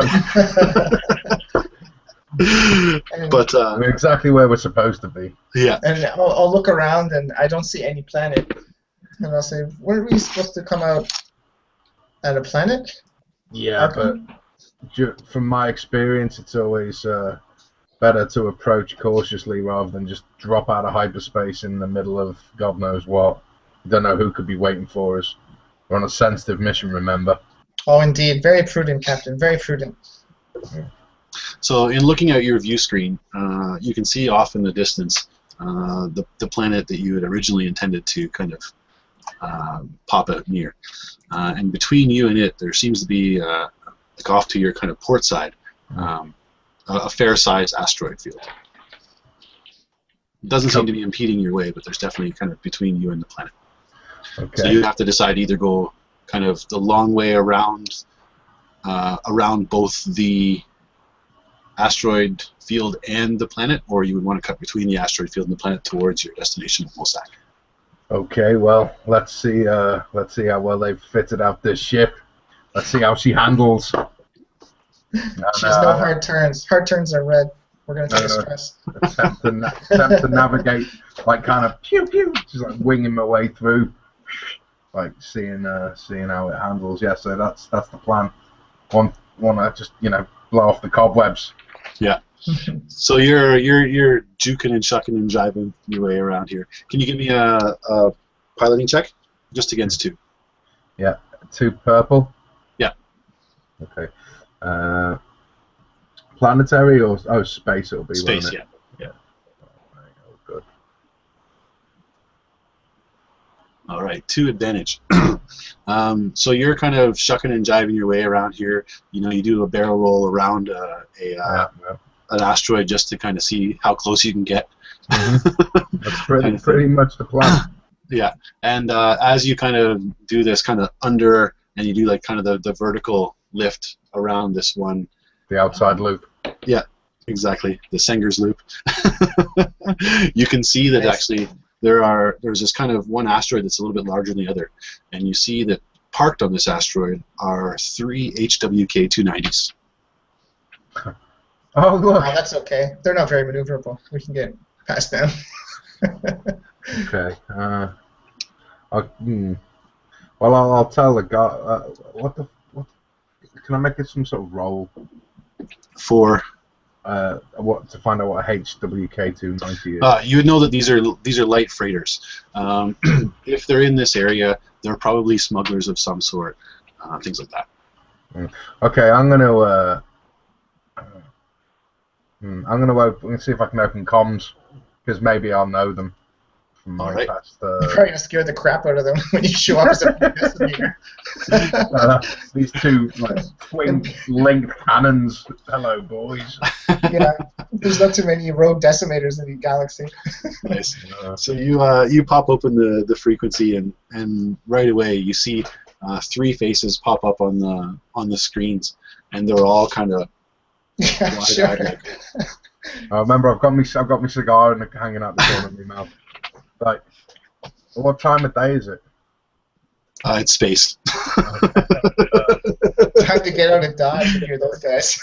I just feel, say, fellas, have any of you seen a planet around here? And the 3 guys just are all kind of like, they've got their comms set up too, and you can see that they're like, even across the comms, they're kind of looking at each other, like, and they're all kind of trying to give each other signals, but you're not. And do I recognize any of them, or? No, you do not recognize any of the 3. Okay, well, I'll just kind of give them a knowing wink and say, "You fellas have yourself a nice day," and just continue on my way. But and yeah, as you cut the comms, you kind of hear like a what, and then. Awesome. So as you carry along your way, though. Oh, go ahead. Wait, sorry. Can I just run like a quick computer scan across their ships? Sure. Yeah, just quick analyze them, what might be inside or whatever. Oh yeah, can I do? Yeah, have we got that kind of scanning technology aboard? Sure, we're in the Ferrari of ships here. Oh yeah, sorry, my bad. I should have known. Ssil would also like to check for any communications that they're sending out or anything like that. All right. Sorry, Ryan, was that a two purple for that? Yeah. For the scan? Okay. Okay. So I couldn't detect anything special, but I failed, but there's 2 advantages. Okay. So I failed the scan, but 2 advantages. All right. Do you have an idea for your advantages? Off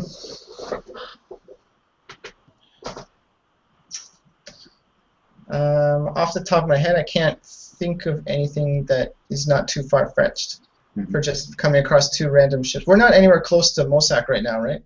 No, you're closer to Arcan than Mossack, yeah. Yeah, we're still en route, basically. So I can't think of any particular narrative connections here. So I don't know if you have anything in particular you want to suggest. Well, the easy ones would be to give a boost on anybody else that decides to do anything in the area. Like it sounded like Ssil was going to do something. Okay, yeah, I'll pass off a boost to Ssil if he's going to do something. Cool. So they'll take one of those. I'll run a scan as well, so I'll take the other boost if that's all right. Yeah, I can live with that. It's your ship. Chances are you're going to be doing whatever you want. So just basically, I got some data about the ship, and it doesn't mean anything to me. So I'm just like basically uploading it to the common feed between our consoles, and giving these guys access to it. Yeah. So Ssil looks through the data, and right away he kind of like curses because the information that he finds on the ship are that all three of them have lit their engines. No. Okay.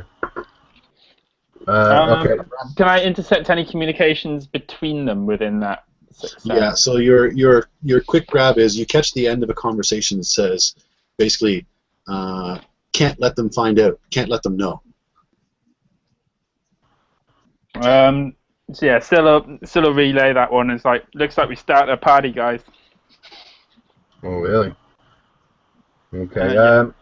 Okay. Well, I'm gonna. Can I run like just a scan just to see if I can find what cargo they're carrying or? Yep, definitely. Right. Awesome. What would you like for that, sir? It'll be if you're gonna do computer, it'll be computers versus 2.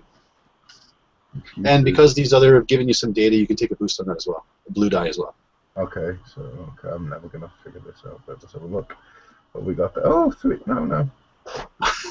So your scan didn't tell you anything about that, but it did kind of give you some information that you might not have known before. Okay. Okay, but Ssil said something about starting a party. Yeah. So I'll help you out with the advantage in this one if you don't mind. I'll just say basically, though you didn't recognize the pilot, after you kind of made contact and you saw the looks of these guys, you would basically feel that these guys are either slavers or they're illegal miners of some sort. And that basically your taking of the information coming through the other 2 might lead you to believe that this was kind of a rendezvous of sorts that you kind of interrupted. Okay. Well, I'll relay that to the guys. Well, look, I know we're on a mission here, but these boys could have something that we could all profit from later. What do you want to do? We do have a timeline here, and we are expected to be somewhere. Perhaps we can launch some kind of tracking device on these guys if you want to pursue them later. But my vote would be we should continue on to Mossack. Okay. Well, nah. I'm not Slavers and miners aren't really relevant to our mission. Yeah, that's fair. To be honest, I was only scanning them just to see if there's any of my friends on board. I've done this kind of work myself, so unless they've taken the science team as slaves, that's the only thing I can think why we would need to get involved with these vermin. Yeah, I don't know about vermin. They're just honest fellas trying to make a way in the galaxy. Slaving? Hey, it takes all sorts. Not a very honest way. It takes all sorts, Not everyone can go to the Imperial Academy and study under the finest doctors and have the intellect to do that. Some men have to make the way by their wits and whatever comes their way. I am the finest doctor. They study under me. Yeah. Okay. Well, let's see how well you study floating in deep space. Well, I don't think that's going to help us complete this mission, and that's going to be very bad for all of us. Yeah. Well, judging who our sponsor is. Don't be so quick to criticize fellas trying to make their way in the galaxy. That's all I'm saying. I've had to do some less than reputable things myself. While they're talking about this, it'd still be like monitoring the Hawks. Is there any sort of developments in their flight paths or communications? They are definitely heading towards you guys. Well, towards us. And it's like, okay, so Ssil's just like, guys, we got some incoming now. Those boys are, they want to say hello again. I'm inclined to just carry on our way, but is there any reason to believe that they're looking to engage? But they're on an intercept course, I'm sure such honest folk as this wouldn't dare to attack us.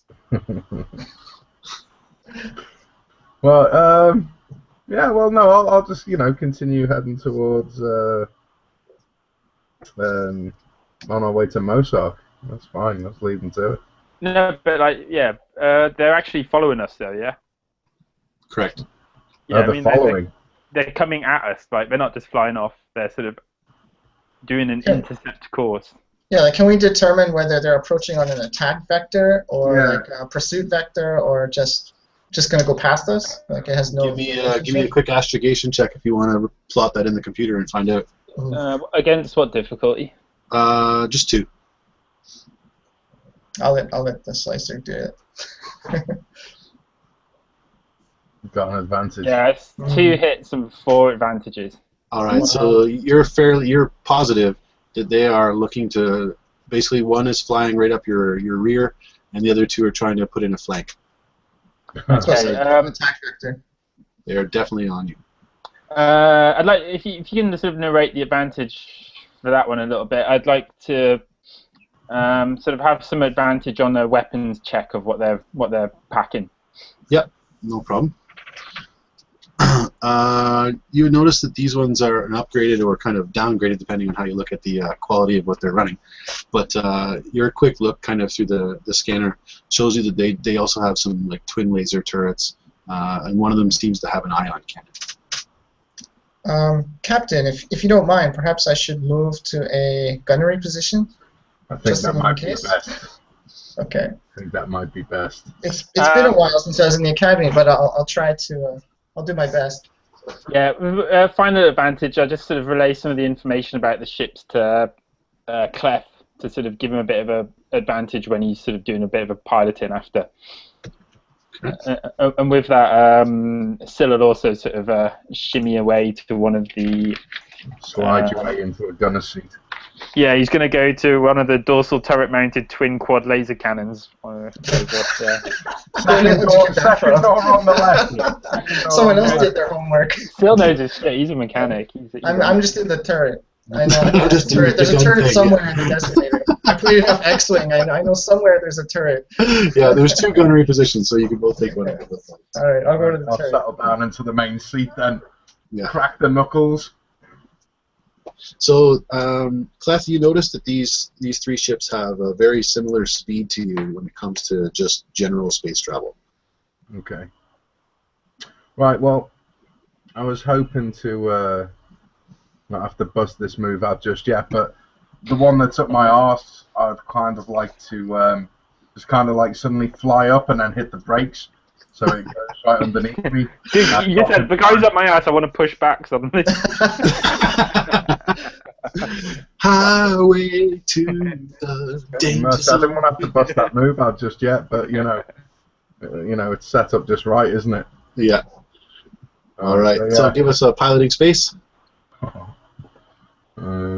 Just against. Actually, we're gonna go against a 3 on this one because you are trying to pull a pretty pilot maneuver. Okay. Sorry. Actually, I'm gonna flip a destiny point. Oh, Okay. there it is. So you're going 2 purple and 1 red. You got a blue as well, though, so you got some advantage from my advantage. So 2 purple and 1 red. Yeah. And 1 blue. And 1. Plus your Okay. skill. Yeah, plus your skill. All right. Sweet. Woo. Where are the This should destiny be- points? Whoa! Oh, dude, you smoked it. So Man, you could run circles around Han Solo. you just absolutely destroy this. Anybody can't see his screen, but he got 6 successes and 3 threats on that roll. Wow. So you pop the destinator up, and you basically slam on the brakes in space, and the ship flies right underneath you. Reverse the And thrusters. drop in behind him. Nice, you drop right in behind him. The threat, though, is that the 2 flanking guys make their hard Senger turns, and now they flew out and then did the According runs. Yeah, the 180 remove. The So they're problem now is, kind of the problem is though, they've left their wingman. And they should never leave their wingman. So that's more fool them. I've got to say, those Hawks are pretty pimped out compared to X-Wing. Yeah. Yeah. Well, obviously now I'm sat behind the guy. Whenever it's my turn to act, I'd like to unleash these quad laser cannons. Okay, can you roll your cool, please, sir? Yeah. Are we all firing? Or are what are we doing here? I'm gonna let you guys all go at the same time. So, actually, no, let's do slots. Everybody roll cool. Okay. Against what? No, against nothing. Just kind of initiative. Okay. No, I got 2 successes. Ice baby. I got 2 success, advantage, and a triumph. Wow. Nice roll. I was ready there. I'm ready. I don't want to let the captain down, man. He already doesn't like me. Strapped in. I gotta be ready to shoot these guys. Does Captain's gonna freak out. advantage do anything on cool? Sorry? Does advantage do anything on cool? In this case, it's just about initiative. Like, the more advantages and more things, the sooner you go in the order. Okay, it's just a +1 sort of thing. Yeah. So Dev's on like +100 there. I'm pretty much first. Dev's got I don't know, ice. maybe Ryan's got a good roll too, though. Ooh. Wow. Nope, we're not going first. Oh, 2 green and a yellow. What a roll. Yeah, I tried to change my account's picture so it had a Ssil in the dice stream, but it didn't. Yeah, you gotta change it in your Google Plus account. Yeah, I've done it in that one, but it hasn't updated. I tried to reload it, it hasn't updated. Maybe after I'll reboot it. But All right. So just to give you guys the knowledge here, it's going to be a PC slot, 3 enemy slots, and then 2 more PC slots. Okay. So whoever wants to out of your group of 3 can now act first. Well, Dev, you So smoked if it. the pilot goes first, it's a maneuver. If the gunners go first, then probably you're shooting, but it's up to you. Yeah, I think since we just completed the maneuver, we'll just take a couple shots. Okay. At the one who's kind of flying away from you, or the 2 that are turned towards you. I'm gonna fire like as the captain basically did that sweet maneuver where he just dropped in right behind this guy. Mm-hmm. I would have just seen that in my targeting display, and I just that's it, just punch it and just start firing the cannon. Okay, excellent. Firing the turret. So that's 2 purple, right? Yep. Okie-dokie. So I missed, but I got 2 advantages. Yes. So what would you like to do with those? I'd like to say that through my fire, I kind of shoot off in front of it and kind of steer it off into maybe the fire of Ssil. So he'll still have an advantage, basically. Excellent. Like if I can just fire off one side, it has to steer away to avoid my shot, and it kind of brings it closer to Ssil's targeting range. Okay, super. So as you do that, the guy obviously does some evasive maneuvers to try to get out of the way. He's going to attempt to basically fly off to the port in order to get behind and kind of go around the one that's kind of facing you now. So he's still ahead of you, but he's going to try to loop around kind of laterally. Okay.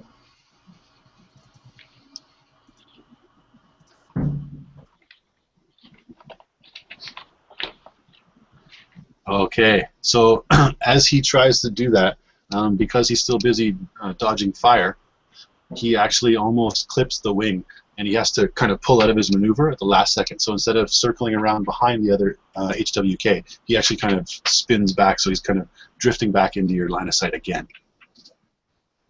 Cool. The second one, who's now facing your direction on your port side, he is going to fire.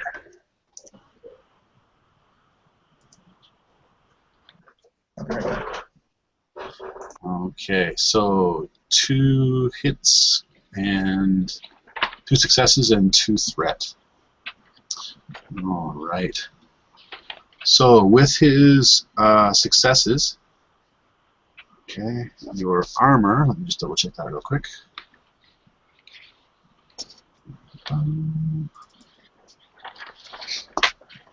Okay.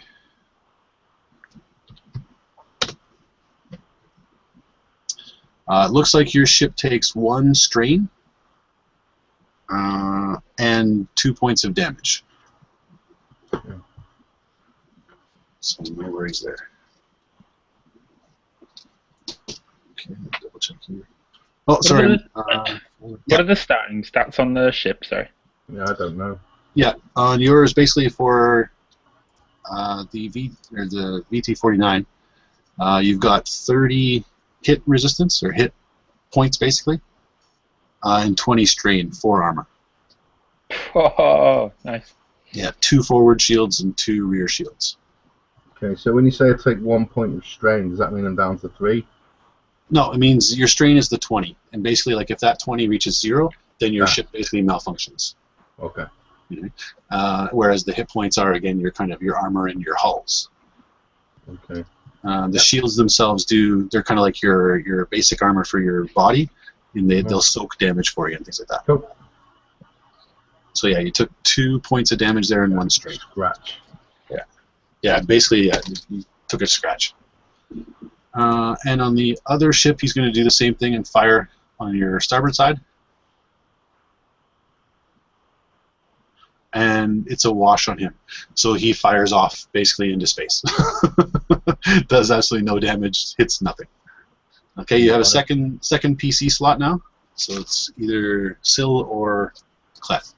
Yeah, I mean, I think at the moment, as all these guys are still like whizzing around, I'd sort of still had, as they're shooting across his line of sight, you try and pop off a shot. Okay. He's not the most proficient of gunners, but he'll have a crack. So yeah, Ssil lines it up, and I forgot to roll the purple again. I roll that now. Hang on. I just roll the purple separately on that one. Sure, if you want. Or you can re-roll the whole thing, I don't mind So either. that's okay, so one advantage. One advantage. Yeah. So yeah, just the advantages again. He's kind of just firing slightly erratically, but yeah, it's enough to sort of make the guy sort of pull up short and like change his trajectory a little bit, which is going to give Kleth a bit more room to maneuver as he's about to put his own little move. Excellent. So yeah, you should get an advantage on your roll there now. Right, nice one. Right, okay, so I would like to, the guy that's directly in front of me, I want to pop off the quad laser cannon. Okay, in your case, both the dorsal and ventral will be taken from the gunner's position. Right, but we can say that what was it? Yeah, I forget the weapon here. What am I packing? You have concussion missiles that you can fire from the flight stick. Oh, okay. Actually, sorry, out of interest, the dorsal mounted is accurate 1. Yeah. So we get a boost. We get a boost dice on that usually. Good call. Yeah, you will do, yeah. And then linked as well. Yeah, linked is when you can spend advantages to get additional hits. Yeah. Did the turret have anything? Any modifiers? I didn't check that. It did? Both the turrets have the same. Dorsal and ventral. Okay. Sorry about that, guys. Oh, that's okay. I'm not familiar with gunnery turrets as a scientist, so next time I'll do better after my first volley. Here. That's cool, yeah. So when he says linked, does that mean like both of those turrets can do that? It means, yeah. Spend advantages to get hits. Oh, nice. Yeah, because again, they're the quad, so there's the chance that all 4 of them could technically hit at the same time. Woohoo. Okay, well, the concussion missiles then. All right, do it up. Stay on target. Stay on target. What is it? Is for gunnery, yeah? Yeah, it'll be gunnery. Okay, and I get just how many purple? Just against 2. Let me just check something real quick too. Okay. Oh, bam, bam, bam. Ooh, nice, cool. Okay, so what's that? Just like 1 hit in the end, is it? Or? So what that'll be is it'll be a hit plus you'll get 2 extra damage on it. Okay. So your hit on that one, if I'm seeing this correctly, is 6. So you'll be doing 8 damage on the ship. Cool. Yes. Okay. Let me write that down.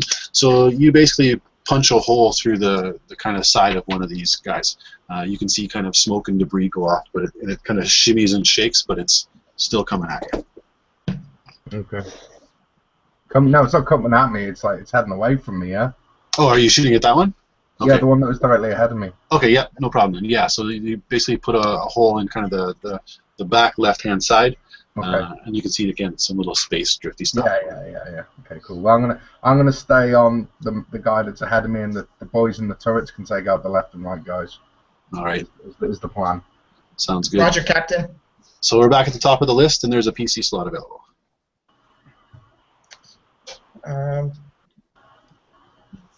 Ssil, did you have any special? Does it matter who goes next, or do you want me to go again? You may as well just keep in the sequence. I don't think we're the most proficient guys. I think you're a little better though. All right, I'll take a shot again. So I get the blue, right, for the accurate? Yep. Okay. Let's try this. All right, so I hit him, and 2 advantages. All right, give me a second on those advantages. I think you can use those. Yeah. Just double check. Let me check. Yeah. Accurate 1. You can. So you can get 4 hits if you spend the 2 advantages. So Yep, for sure. You're linked 1. On a successful attack, it deals 1 hit, and then you can spend 2 advantages for additional. So you get 3 hits on it. Cool. That sounds good. Very nice. All right. Okay, So put up the Starship Combat section of my book. nice. So the quad laser turrets kind of blast off. Are you shooting the port or the starboard side? Starboard. Okay, so you fire off at the ship on the starboard side, and you see just this blast, blast, blast, blast, and you see the shield wink out from the back of the ship, or in the front of the ship. And one of your second and third laser cannons, boom, boom, smash into the hull, and you see just like the whole kind of side of it rips off. It's still kind of barely functioning as it kind of slides. Kind of more of a collision course as opposed to quote unquote flying towards you. Woo! I'll just cheer. That's the spirit, son. Space combat is actually quite fun. All right. As long as we're not the ones being shot.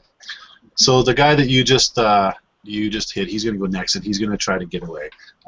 His maneuver is that he's just going to try to basically dive straight down in terms of 3D space to make as much distance between you and him as possible.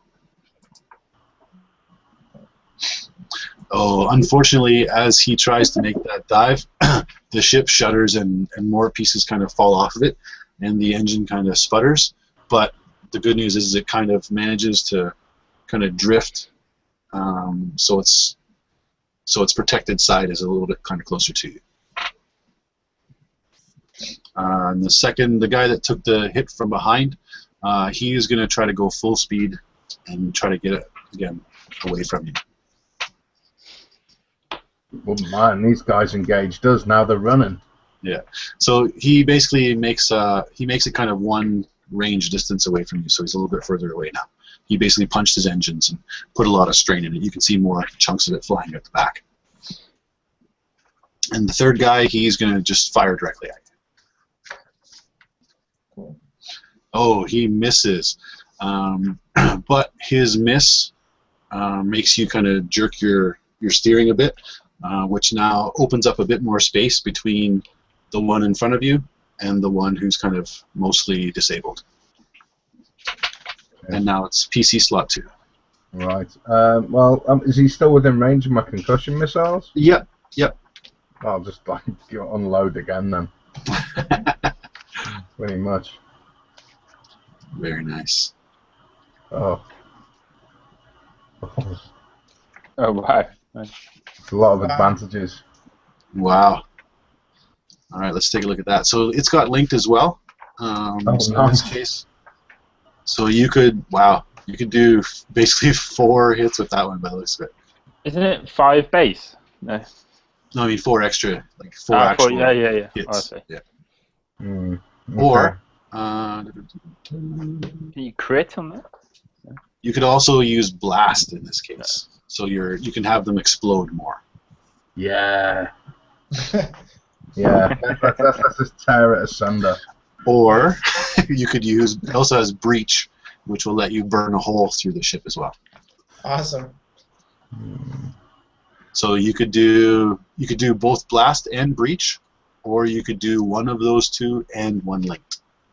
I'd like a blast and a breach. I wouldn't, if there's a chance to like kind of get on it. All right. Board it, that'd be quite cool. All right. Please, in this case, your breach goes first, and then your blast goes off. So please explain how you shatter this ship into a million pieces in space. Okay.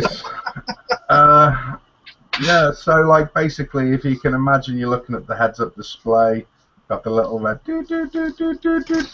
dancing around and piloting, kind of just trying to, get him locked in. Once it got him, just like hit the button, pew pew pew, like two big old blasts just shoot from a ship and plow into the other one. And have I obliterated it? I didn't really want to do that. Yes, you've obliterated the ship. Okay. Cluster missiles work like that. So I think that maybe this is an upgraded thing to your ship. Yeah, I was planning on just disabling it, but obviously the Imperials have really beefed up the weapons then. Okay. Just literally, this typical Star Wars blow-up, there's a brief flash of light and then nothing. Nice. It's just been annihilated. And could I use an advantage to try and maybe start prepping a maneuver to start banking the ship? Yeah. How many advantages have we got left? Just the one. Just the one. Technically, Okay. you need two to do that, but you haven't done the maneuver this turn, so you could definitely use it too. Okay. Well, I'd like to once I've seen the missiles kind of take apart the other one, then just nosedive it down to chase the one who tried to, boot it off into beneath us. Yep. Very nice. So now your nose is pointed directly, your nose is pointed at the one who is disabled. He tried. The disabled guy. So the nose of the ship is there. Mm-hmm. The turret that Ssil is at is the dorsal, so it can still point at the one that hasn't been damaged yet. Right. Okay. And Abraxis is also the ventral, so the bottom, so it can also aim at the disabled one as well. Cool. And I believe it's Ssil's turn. Okay, so Ssil's just sort of watched the one ship get obliterated, and he's tracking the next closest ship to him, and he's just gonna shoot away. Yeah, so it's two hits. Yeah. Very nice. So yeah, you'll take 2 hits there, or you'll give 2 hits there. So in this case, basically you see the 2 lasers, like the forward blast off, and the 2 top lasers kind of rip through the top kind of wing parts of the thing, and you can see one of the engines kind of blows, and the ship is kind of cartwheeling in space. Mm-hmm. Cool. So still just sort of shoot that off, and sort of he kind of knows that ship's kind of out of the fight really. No. Keeps from where we can see now. What's the next sort of biggest target or biggest threat? Currently, you can't, from your position, you can't actually see below where the other ship that remains is. Oh, okay, so cool. The only ship that you can see currently is the scattered pieces of the one that was obliterated and the one that you've just taken the shot at. Okay, so Ssil just sort of radio down. Looking at that ship which is cartwheeling now, does he think that ship's going to be doing anything in the near future? Well, again, let's do a quick mechanics check, or mechanics or perception. I'll let you use mechanics just because you're a mechanic guy. Mechanical. We'll say it's against. Let's go against 3. It'll be a hard one because it's a Oh. ship spinning in space that you're trying to figure out what's going on with. I'll just roll that again. Okay, so yeah, hitting an advantage. All right, so you're able to tell that although the one engine is out, it's still able to technically maneuver once it gets back in control, and it's still able to fire. Okay, so I'll keep my gun. I'll just keep tracking that one. With the advantage, I'd like to be I sort of judging from my knowledge and seeing how it's moving. I sort of know where I'll have a good idea of how to track it and where it's going to pop up again. Yep. So if next shot at it, I'll be able to lock it down a bit better. No worries. All right, and you are back to a PC slot. As we're on the PC shot, I'll do a double shot. Sure. We come back It's round. a fresh round. Yeah, this is first round. Yeah, but I've got an advantage on this one guy, so I'm honed in on it. I've had that one, he's spinning off, so I'll take another crack at him. Sure. Yeah, get the boost for that too. Nothing. All right, comes out in a wash. Yeah. So although you're kind of tracking, at the last second he kind of hits his one engine, which causes it to almost juke and straighten out. So you were expecting it to kind of make one more spin, but it kind of stopped in the middle of that spin, so your shots fire in front of it. Cool. So it kind of, at this point, his only option really is to fire back at you. So he does. Oh, so he misses, but the advantage is that he kind of, because Kleth is maneuvering the ship, he's now in your blind spot. Okay, so he's kind of, it just happens to be that at this point he's in the area that's kind of not able to be seen by either of the two turrets. And he's kind of at the back of the ship. Mm-hmm. And the second guy, who is mostly disabled, he's going to, what's he going to do? Okay, his only option at this point is he can't move his ship, but he is going to, he's the guy with the ion cannon. He's going to blast at you with the ion cannon. So just so you know, if it happens to hit, okay, an ion cannon, ion cannon does electrical damage to a ship. So in this case, he fires the ion cannon, and for about half a second, all of the mechanicals kind of just flash in the ship. But at the same time, it kind of still reboots itself really quickly, and Mark II comes online and says, "Captain, we cannot sustain another ion blast of that nature." No worries, Mark II. I got this. All right, and it is a PC slot again. Okay, so what about the guy who I was kind of like The guy heading that down towards? yeah, the guy that you're diving at, he's the guy that shot the ion cannon at you. Right. Okay. Well, I'm gonna He's gonna definitely get decimated. gonna pay back. Yeah. Yeah. I'm just gonna. So I can see him. I can fire upon him. Yeah. All right. Well, he's gonna feel some more concussion cannon action. I hope. No, he's not. Yeah, you hit him. Oh, You hit him with that, and the okay, yeah. So we'll say that the disadvantage is that you're going to destroy him with this shot, but the disadvantage is that there's pieces of his ship now coming directly flying towards us. Okay, so it's like okay. Debris. So yeah, if you want to describe any of the destruction, it's up to you. Okay. Yeah. Again, just like missile straight clear into the back of him. His engines blows into sky high, but yeah, bits of like engine and something like flying towards me. So it's like whoa, got to try and weave me way through. Yeah. So we're going to say that you're going to be at a setback die for your next piloting. Yeah, that's fair. But there is another PC slot here now. Okay, so there's one guy left. Yes. Currently, though, neither of you can see him. Okay, but I know his relative position because he's in the blind spot, right? Yep. And we have shields? Yes. Okay, so I'd like to access the shields from my console where I am, and kind of angle the shields, reinforce the shields at the side where he is. So if he does so take basically a shot, that'll be at the rear. Yeah, you could move the front two to the rear if you wanted to. Yeah, I want to boost shields to the side where he is, because I know the other two ships are destroyed now, so he's the only opponent. Yeah. Okay. Let's do like we'll do like only a one purple computers on that. Computers? Okay. One purple. And computers. And go. Wash. So I don't know how to use this ship. Yeah, you're going to tab. I'm not a starfighter pilot. I don't know what's going on. So I'm just like maybe like I'm too slow because I'm not familiar with I'm not a pilot. I don't have this kind of experience, you know. So I'm just like accessing like tutorials. Where's the tutorial on shields? And so I'm like learning. I'm like reading the tutorial on how to operate the shields. Yeah, stop fucking buffering! Come on. Yeah. Step 1. Press this button. Goes to this menu pad. Mark II is basically like dial-up equivalent because like that ion blaster's just totally like still beep beep booting back up again. So yeah. There you go. Okay, and now we're back to the top of the order with the PC slot.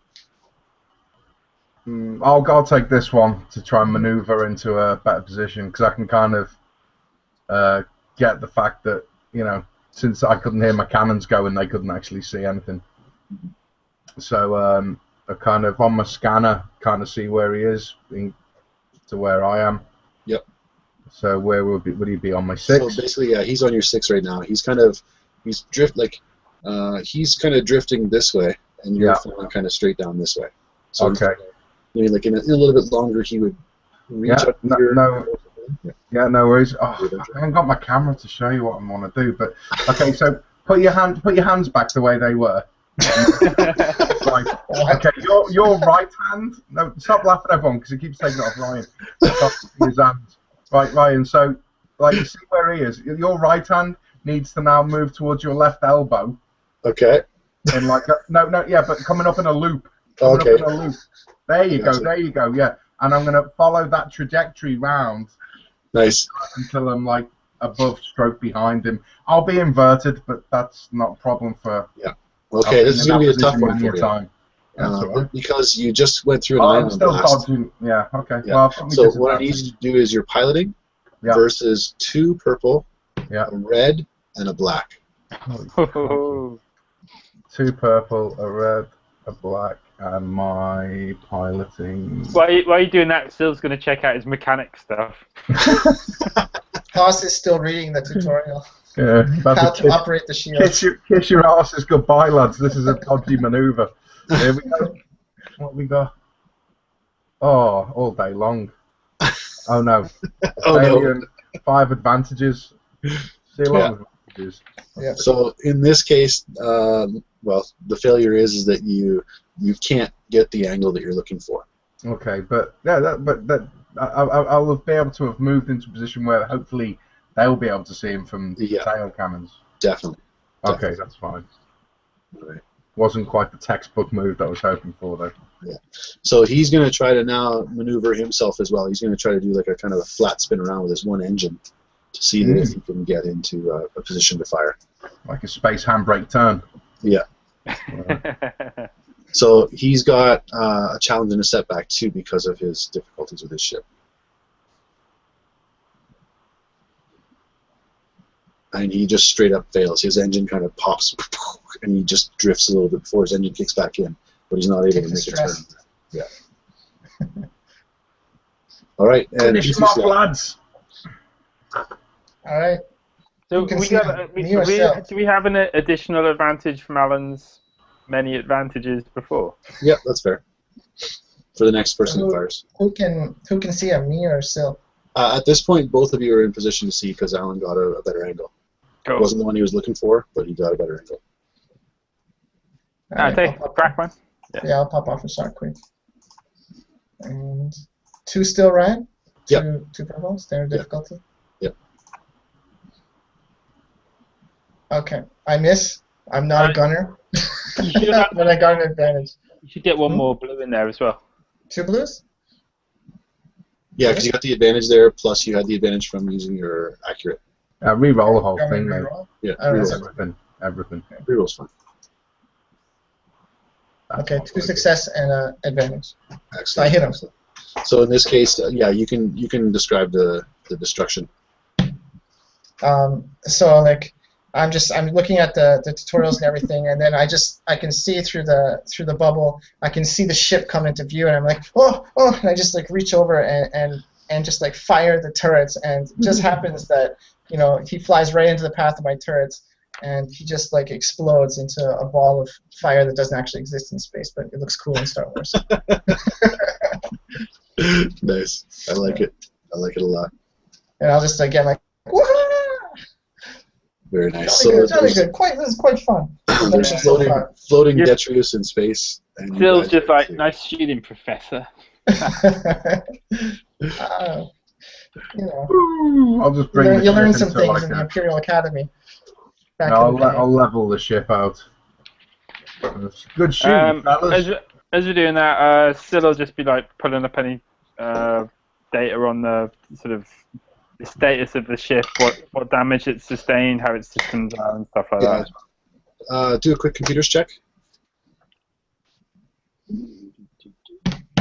Just against 2 standard. Yeah.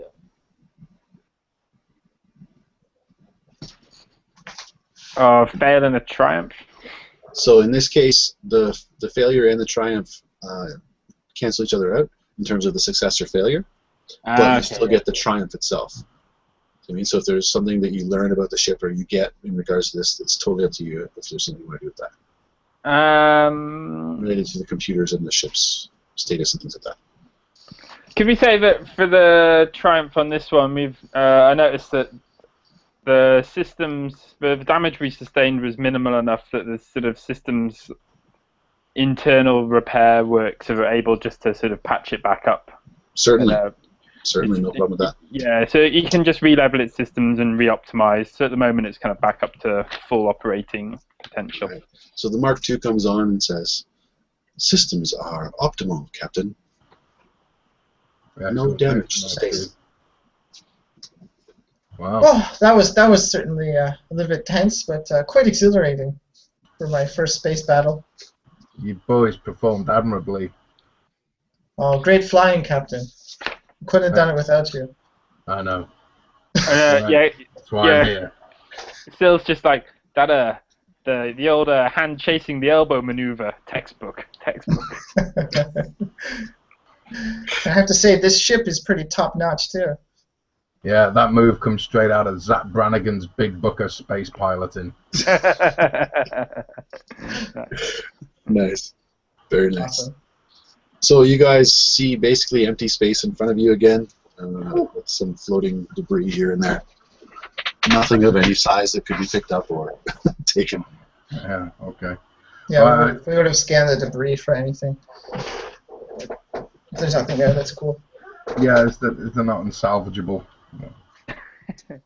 Is it, we completely destroyed all the ships there, yeah? Yeah. Yeah, okay. Okay.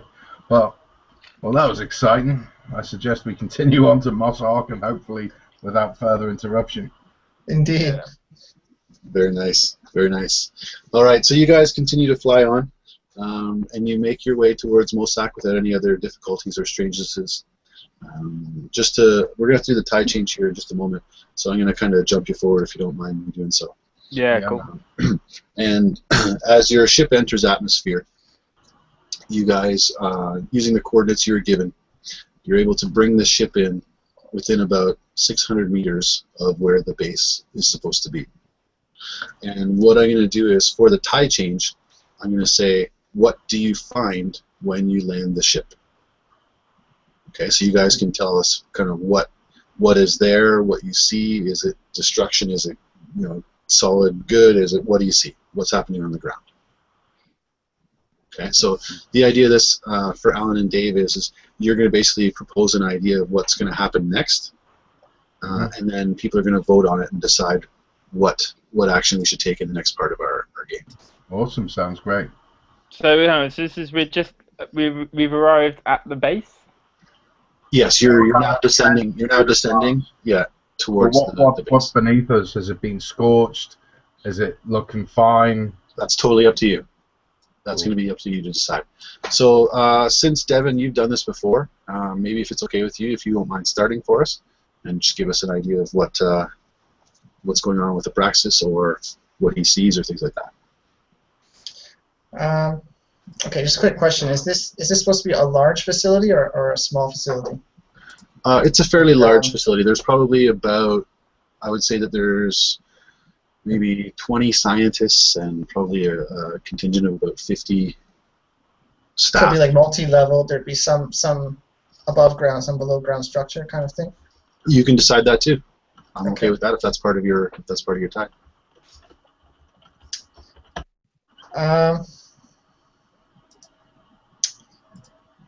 Okay, so we're going to approach as we come down through the atmosphere, and we're approaching the site.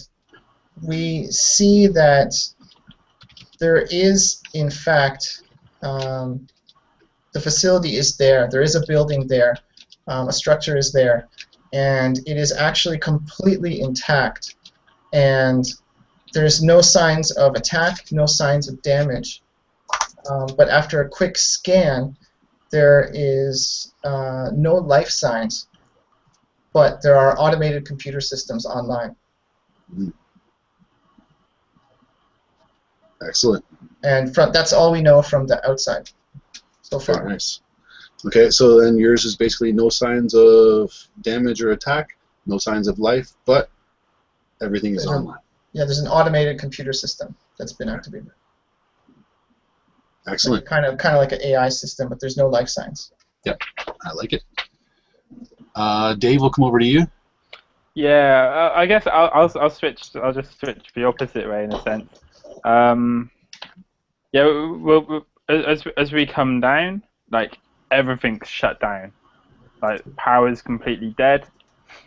But there seems to have been like some kind of like little sort of scuff marks, some little signs of some kind of struggle. You can see some like little burnt laser patches here and there.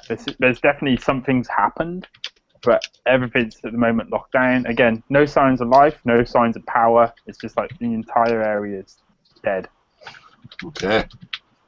Give me one quick second here. Okay, so laser marks, destruction, no life or power signs. Yeah, but like even the surrounding area as well. You know, it seems like something's really ripped this place up around. Like, you know, you've got trees ripped in half. It's, you know, like the top half of the tree is kind of like sort of 30 meters away from where it should be. Excellent. But sort of all within a good 20-meter radius of the facility. Okay. Very nice. And Alan. I was going to go for monkeys first. rampaging apes. Yeah, I was just like, hyper-intelligent rampaging apes. Not monkeys. Come on, not monkeys. Genetically engineered monkeys. No. Yeah. Okay. Basically, as we come down through the sky, the base is in complete chaos. There's no signs of life, but you know, there's laser cannon fire holes everywhere. It looks like it's been through hell and back. And you know, there's kind of blown up ships on the landing pads. And yeah, it looks like there was a huge fight here. And you know, we're coming basically into, you know, and it's still smoking as well. You know, it happened recently, but there seems to be no one around. But yeah, there's like, you know, smoke and wreckage and rubble, and that's what the base is.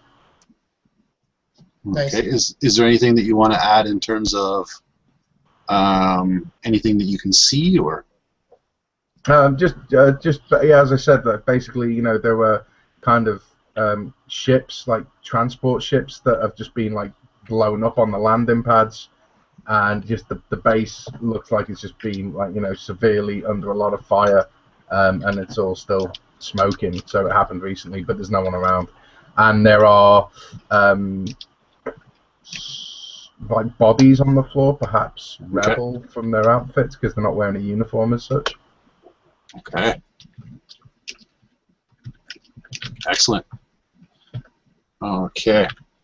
So I'm just going to post this now to the Tides of Change website, which is at www.facebook.com/groups/Star Wars The Tides of Change. And people can go there and vote on those 3 options. And in the meantime, the 4 of us will take a quick 10-minute break here to allow people some time to figure out which one they want to vote for. So if you guys want to use the washroom, reboot, go have a drink, you know, whatever it is. Yeah, I'm going to try and get my little avatar up in the dice stream as well. So excellent. Excellent. Cool. And so while you guys go off and do that, I'm just going to kind of give a quick shout out again. For those of you watching, this is part of BrigadeCon 2015. We're putting on this game as part of the Star Wars Tides of Change role-playing club. This is a 6-session campaign with 24 hours of gaming that's going to happen.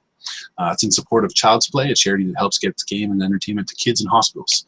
There are a lot of different ways that you can support things by simply going to brigadecon.org website and donating there, or you can pick up one of the awesome BrigadeCon t-shirts through Teespring.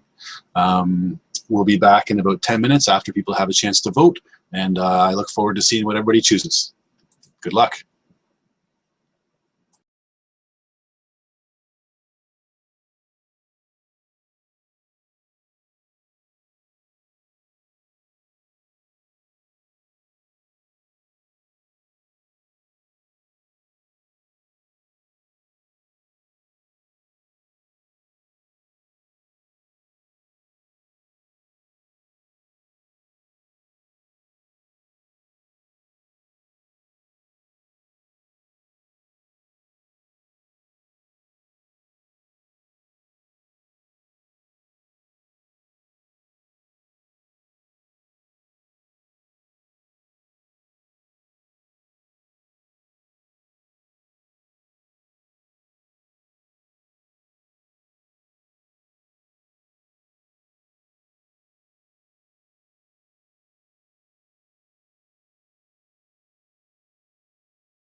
Yo.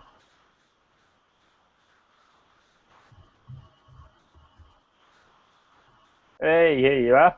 No, don't get too excited. I'm on Windows 10 on this partition. I was just seeing if it worked on Windows 10. So, but all my files and everything are actually on Windows 7. So I'm just trying to figure out what the hell's the problem. But it does work. So I'll be back hopefully. That's crazy, man. Yeah, I know. I've just got Windows 10 on this partition. I was like, yay, Alan's back. No, but it's not. I'm on Windows 10 and I haven't got any of my files. It's just a cheeky little partition. But like, yeah, Windows 7 won't shut down. It was just hanging for like, it just shutting down, It won't shut. I had to like turn it off twice now. So I was just. Yeah, I know. Anyway, I'll be back in a minute. I was just seeing if it works. If you guys go on to Facebook real quick, I've added you to the Tides of Change group, and if you just check out there, you can go there and you'll see the question at the top that says what like to vote and with each of your names as to which one you want to vote for. Yeah, now I'm just looking in through Facebook stuff. Okay, I'll get out of that. Focus, Danielson. Come on, squirrels. Yeah. Oh, that's an awesome little. I can't remember. What's that picture at the top of the Facebook page called? The something picture.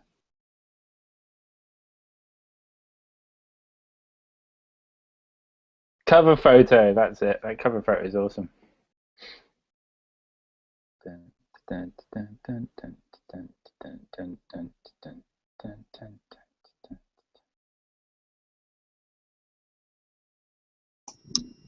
Were you able to find it, Dave? Yeah, I'm going to vote for Alan as well. Follow popular opinion. Follow popular opinion. Let's see real quickly. It looks like we have, I'm showing 6 currently for Alan's. Let's see also. Whoa, more than that now.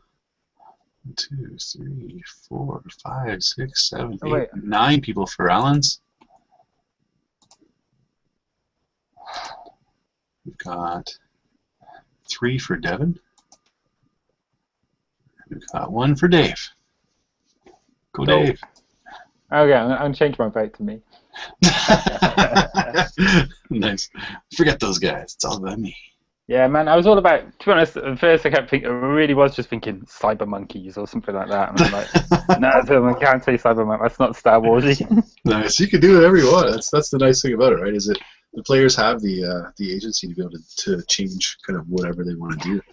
Yeah, I mean, that's what it's like. Yeah, what about just a big crater? If it's just a big crater, I'm like, yeah, there's not a lot you can do with that narratively.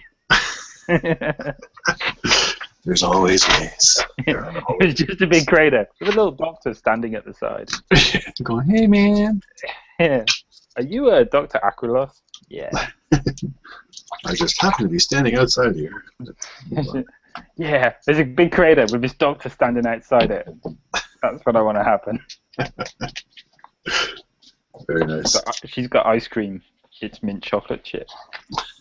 Everybody wins. Yeah, everyone's a winner. So we'll give the others a couple minutes here to come back, and then we'll check the voting out. You better hope I don't roll any triumphs in the next couple of rolls. Hey, I'm just happy if you do.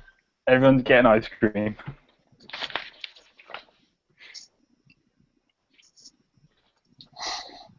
Poor Alan with his video camera there, though. Never a fun way to go. Why did he not keep it as it? He didn't have all his files set up because it's a partition, so his Windows 10 didn't have all the stuff he needed. What files does he need there? I'm assuming he has his character sheet and stuff like that online as opposed to printed. Oh yeah, just go and sign into Facebook. Where were your suggestions like this before? Yeah. Jeez, Dave. Well, because I didn't know he signed out. You're the solution, not the problem. Yeah. Wait, hang on. Are you having fun so far with this, though? Yeah, it's pretty cool, man. Like, it's kind of... Yeah, you know, system's a little bit different. But, yeah, it's good. It's good.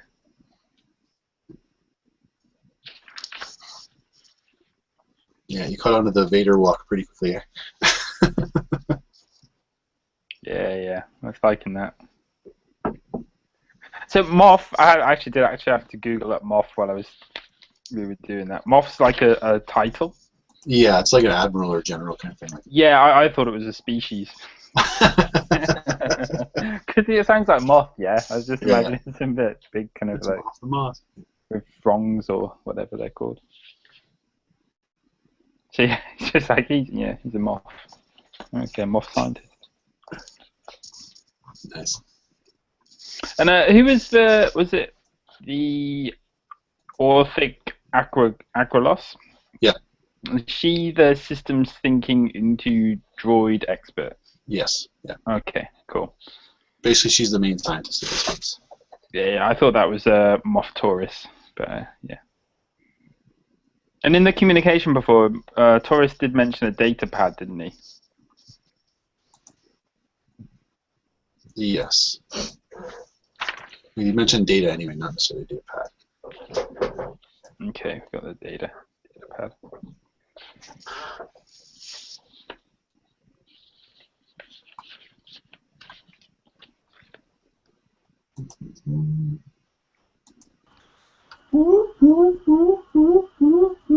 Nice, it's fixed.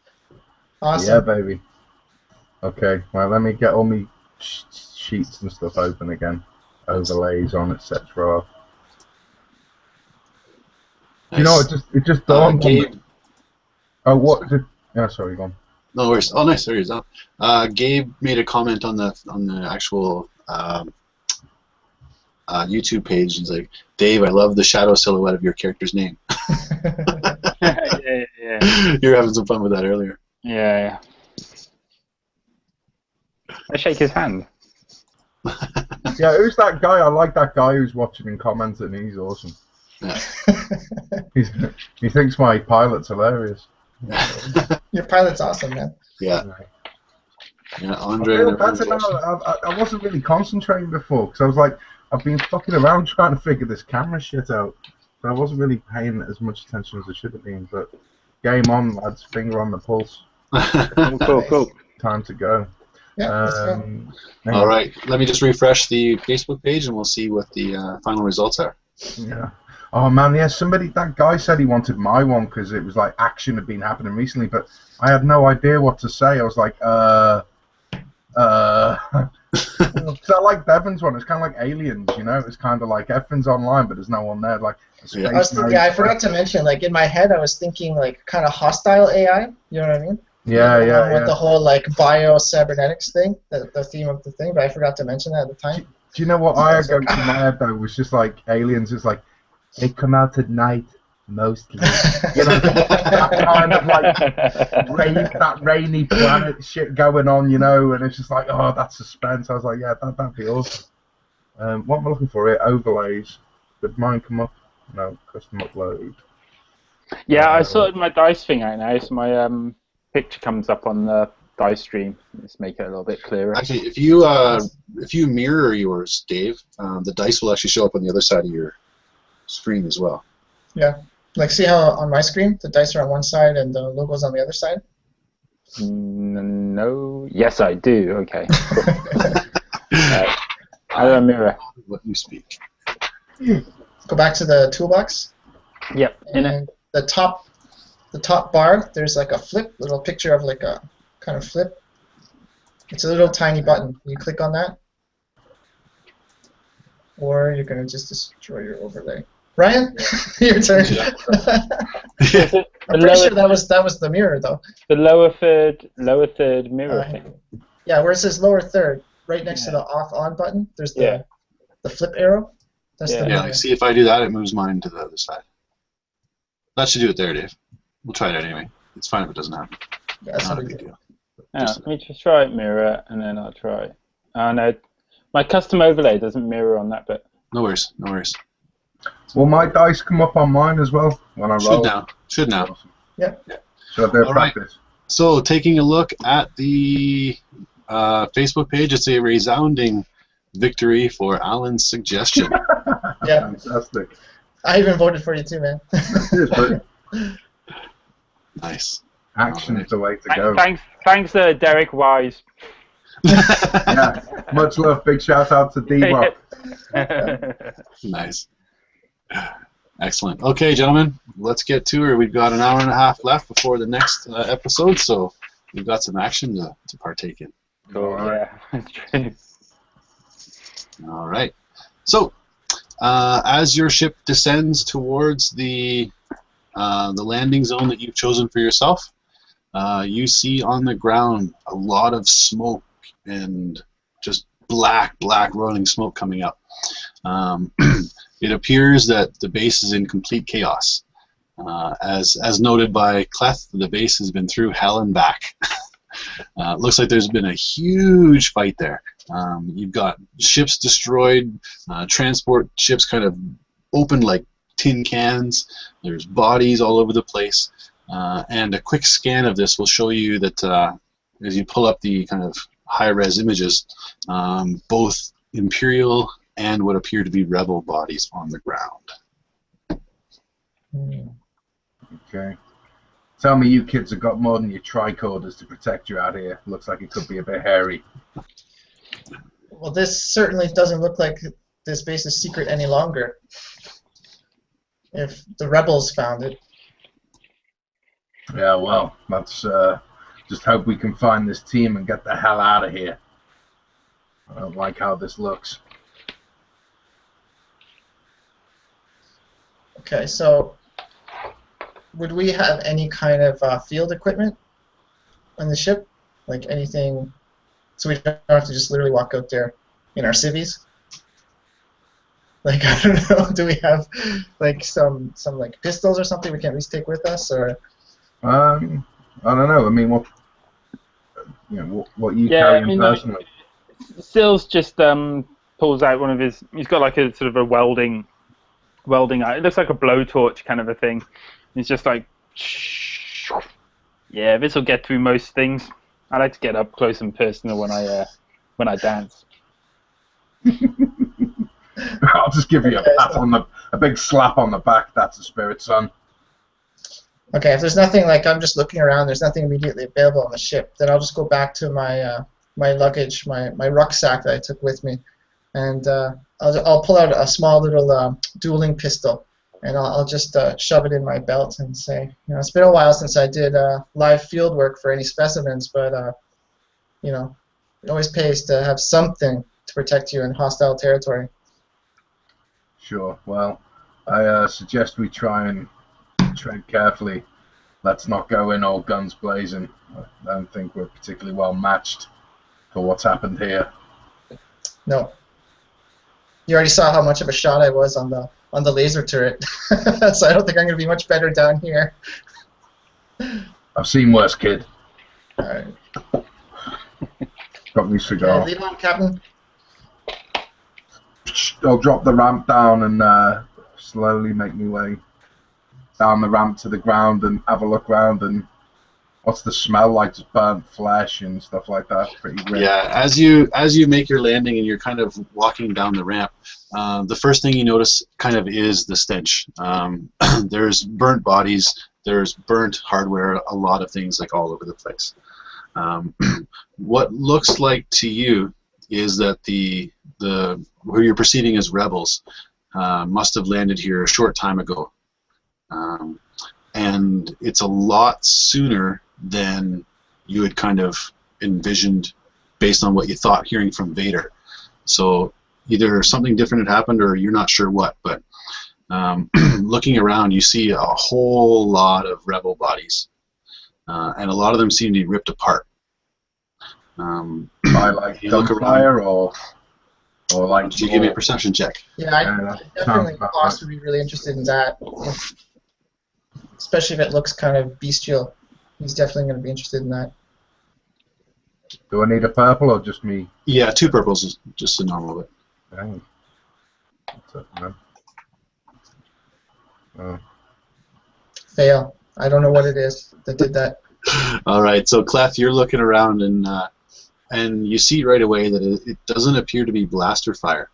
Your first, we'll say your first success is that when you look at the bodies of the rebels, you see that again that they've been kind of ripped apart in some cases, but there's no like laser char, there's no like slug holes.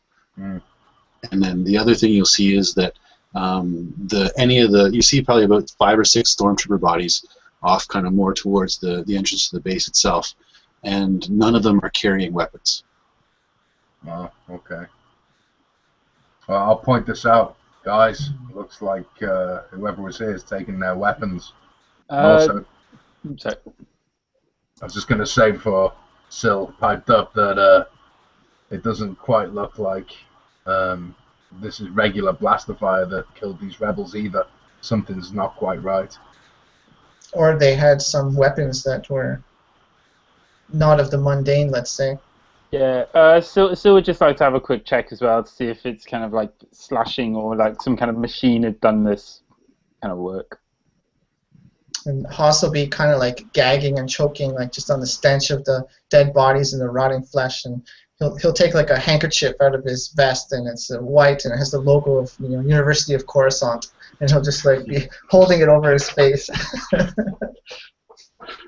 So yeah, when Still's having a look around, he's just sort of trying to look at the cuts a bit. He gets a threat.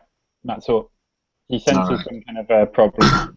Yeah. So Ssil has kind of some advanced senses in regards to his smell, and when he smells the smoke coming off the bodies and around the area, you smell something that's almost like a reek dampness.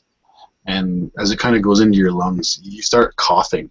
And it feels like, even though you know the atmosphere is totally breathable here, it feels like there's something in the air that's not going well. Fetid. Yeah. And when Haas sees Ssil just kind of coughing a little bit while he's breathing, he's just going to keep that handkerchief over his mouth. Yeah. He's already got a good stench of what's going on. Again, still after looking at it, just sort of taking in his surroundings, you'd like to sort of see if there's any sort of concentration of fire. Was there a particular area where the sort of fighting seemed more intense, or any sort of like where they were trying to breach through into the facility? It actually looks like the rebels didn't even make it to the doors. It looks like even the bodies of the stormtroopers that you can see, they're probably still about 15 meters away from the entrance of the building. Looking around the ground further, you can see that there's like a lot of the bodies have like drag marks on them. Like there's kind of blood trails here and there where they've been moved. Dragged away from the base or towards the base, like back towards the door? In both kind of directions. It's pretty chaotic. Okay. And are the wounds identical on both sets of opponents? No, the wounds on the stormtroopers are blaster wounds. And the wounds on the rebels are, you said, some kind of claw, torn? Okay, can I just look at the base just to see, maybe make a perception check, see if there's any kind of automated weapon systems like turrets, like auto turrets, that maybe there's been a problem with the computer, defenses have gone wrong and just started shooting at anything. So again, another 3 and a 2. Yep. Get some of that. 2 successes if you can't see. Yep, I can see that there. Yep. So when you're looking around, you take a quick kind of glance up at the systems, and it seems like at one time they were turned on, but it doesn't look like they're active or anything at this point. So it's unlikely that they were it was like the turrets that was like did the damage outside. Right. Okay. I'd like to take off. Go ahead. Sill's kind of like getting a little bit edgy because we've been taking it in, we've been checking some of the bodies, but like we're fairly exposed at the moment. He feels, and he's just like, okay, this is pretty fucked up. We gotta get in pretty quick. Going from his knowledge of the schematics of the base before, what would be his viable suggestions for points of entry? At this point, like there's a couple of torn down walls that you can see nearby, but the front gate itself seems to be intact as well. So while Still's at the gate checking that out, Haas is just going to be like, yes, I just want to check one more thing, and he'll take off his backpack again. He'll pull out his forensics kit, and he's going to analyze the rebel bodies, and he wants to specifically examine the wounds really, really closely this time, and try to determine, like if limbs were torn off by something that was really strong, or just something was clawed into them, and things were torn out that way.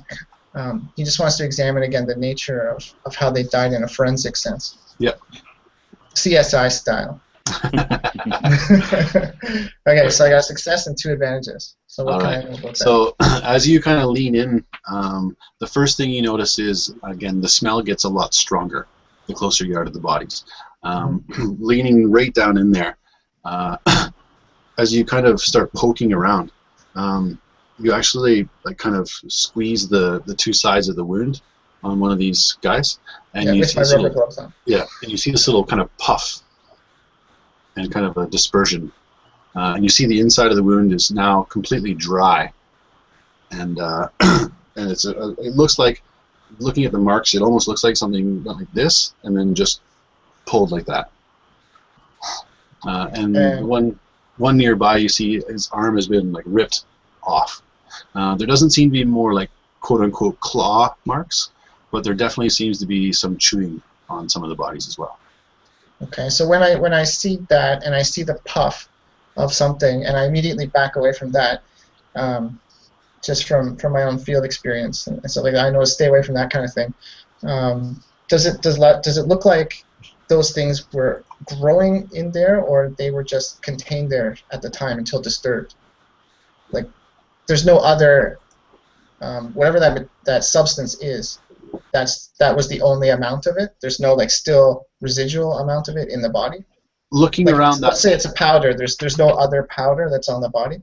Yeah, it seems like in looking at this body, it seems like almost everywhere where there's a wound, there's some kind of like pustule that has this powder in it. Like disease, pockmark type thing? Very possibly. Yeah, so I'm gonna back away from that, and I'm just gonna let the guys know, like, these bodies are clearly contaminated with something. We don't know what it is, but I think we should be really careful about what we touch and what we're breathing in here. No arguing from me, kid. So, Okay. you know, if you guys have something, I think you should put it around your face, and I think we should all be wearing gloves. Okay. I've got 2 respirators. Is that actually like a breathing kit?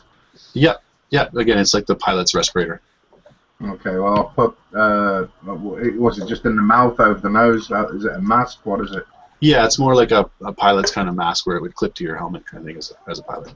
Okay. Well, I'm gonna put that on, just for like on Abraxis's advice. Yeah. I'm tying the handkerchief around. Yeah. Bandito style. Yeah, Ssil put on his gloves and pull up a little handkerchief around his face as well. Very nice. And then I'll follow Ssil. Okay, I think we should get in, find these people, and get the hell out of here. Yeah. And Haas is like definitely nervous right now. Okay. When he sees this contaminant. Right. Well, I'm gonna like raise the ramp back to my ship so it's not open again. Nice. You got the keychain thing. Pretty much. Yeah. Pretty much. Nice. Never used to have one of them. It's an Imperial upgrade. Yeah, it's like keyless ignition there as well. It's got Bluetooth and everything. Nice. Right, So well, I'm gonna stand at the back and let the scientists. This is your area of expertise, fellas. You can go in first. I'll cover the rear. Okay. Do we have some kind? Is it dark inside, or like it's lit up still, or like are we inside now? No. Well, again, you're basically you're approaching the front doors. Between you now, there's probably you're probably about 20 meters out. There's a few bodies of these stormtroopers just ahead of you, and then beyond them would be the doors. Cool. Like again, like sort of going off the schematics and the layout, would this be a good approach to make? Is this an exposed area? Is this Well, be like... basically, you know that if once you open the front doors, if that's the way you go, there's a long hallway that leads directly towards the security station, and then beyond that would be kind of one of the main workshops. And would there be any alternative ways in, or is this would I have concluded this would be a good way to enter the facility? In general, from what you can see, the two possible ways in would be through the front entrance, or again through a part of the wall that seems to be down a bit, which might take you into the machine shop. Okay. Okay.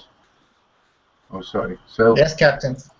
I was going to say, as an Imperial scientist, are you familiar with the work they've been doing to these Dark Troopers?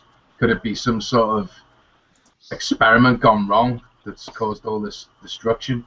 Well, I've heard rumors of the Dark Trooper program, and I know they've been experimenting with a variety of approaches to biological enhancement, let's say, or cybernetics. And but I haven't heard of this kind of like contaminate or like a spore or something that just would cause like this kind of madness. So I think this might be an experiment gone wrong, more than gone right. Yeah. And I know Dr. Aguilas was heavily involved with biological and technological fusion, but I don't know how that fits into this. So I think we have to go in and find out what the research was and recover it as Lord Vader commanded before we know what's going on here. So yeah, Ssil will just be like, guys, we're gonna take the front door or the side door, and just nods over to the hole in the wall. I think they're all the same at this point. Okay, onwards. And, just sliver over up to the front door then. So as you slide your way past the bodies of these stormtroopers, you make your way towards the front blast doors. They're thick and heavy and sealed tight kind of thing, but the data pad that you hold in your hand has the information on how to open these both manually and using the codes. Looking at the pad outside the door, it seems like the power has been cut off from this. So I guess we'll be trying the manual way in. All right, let's take a mechanics. We'll go against 2.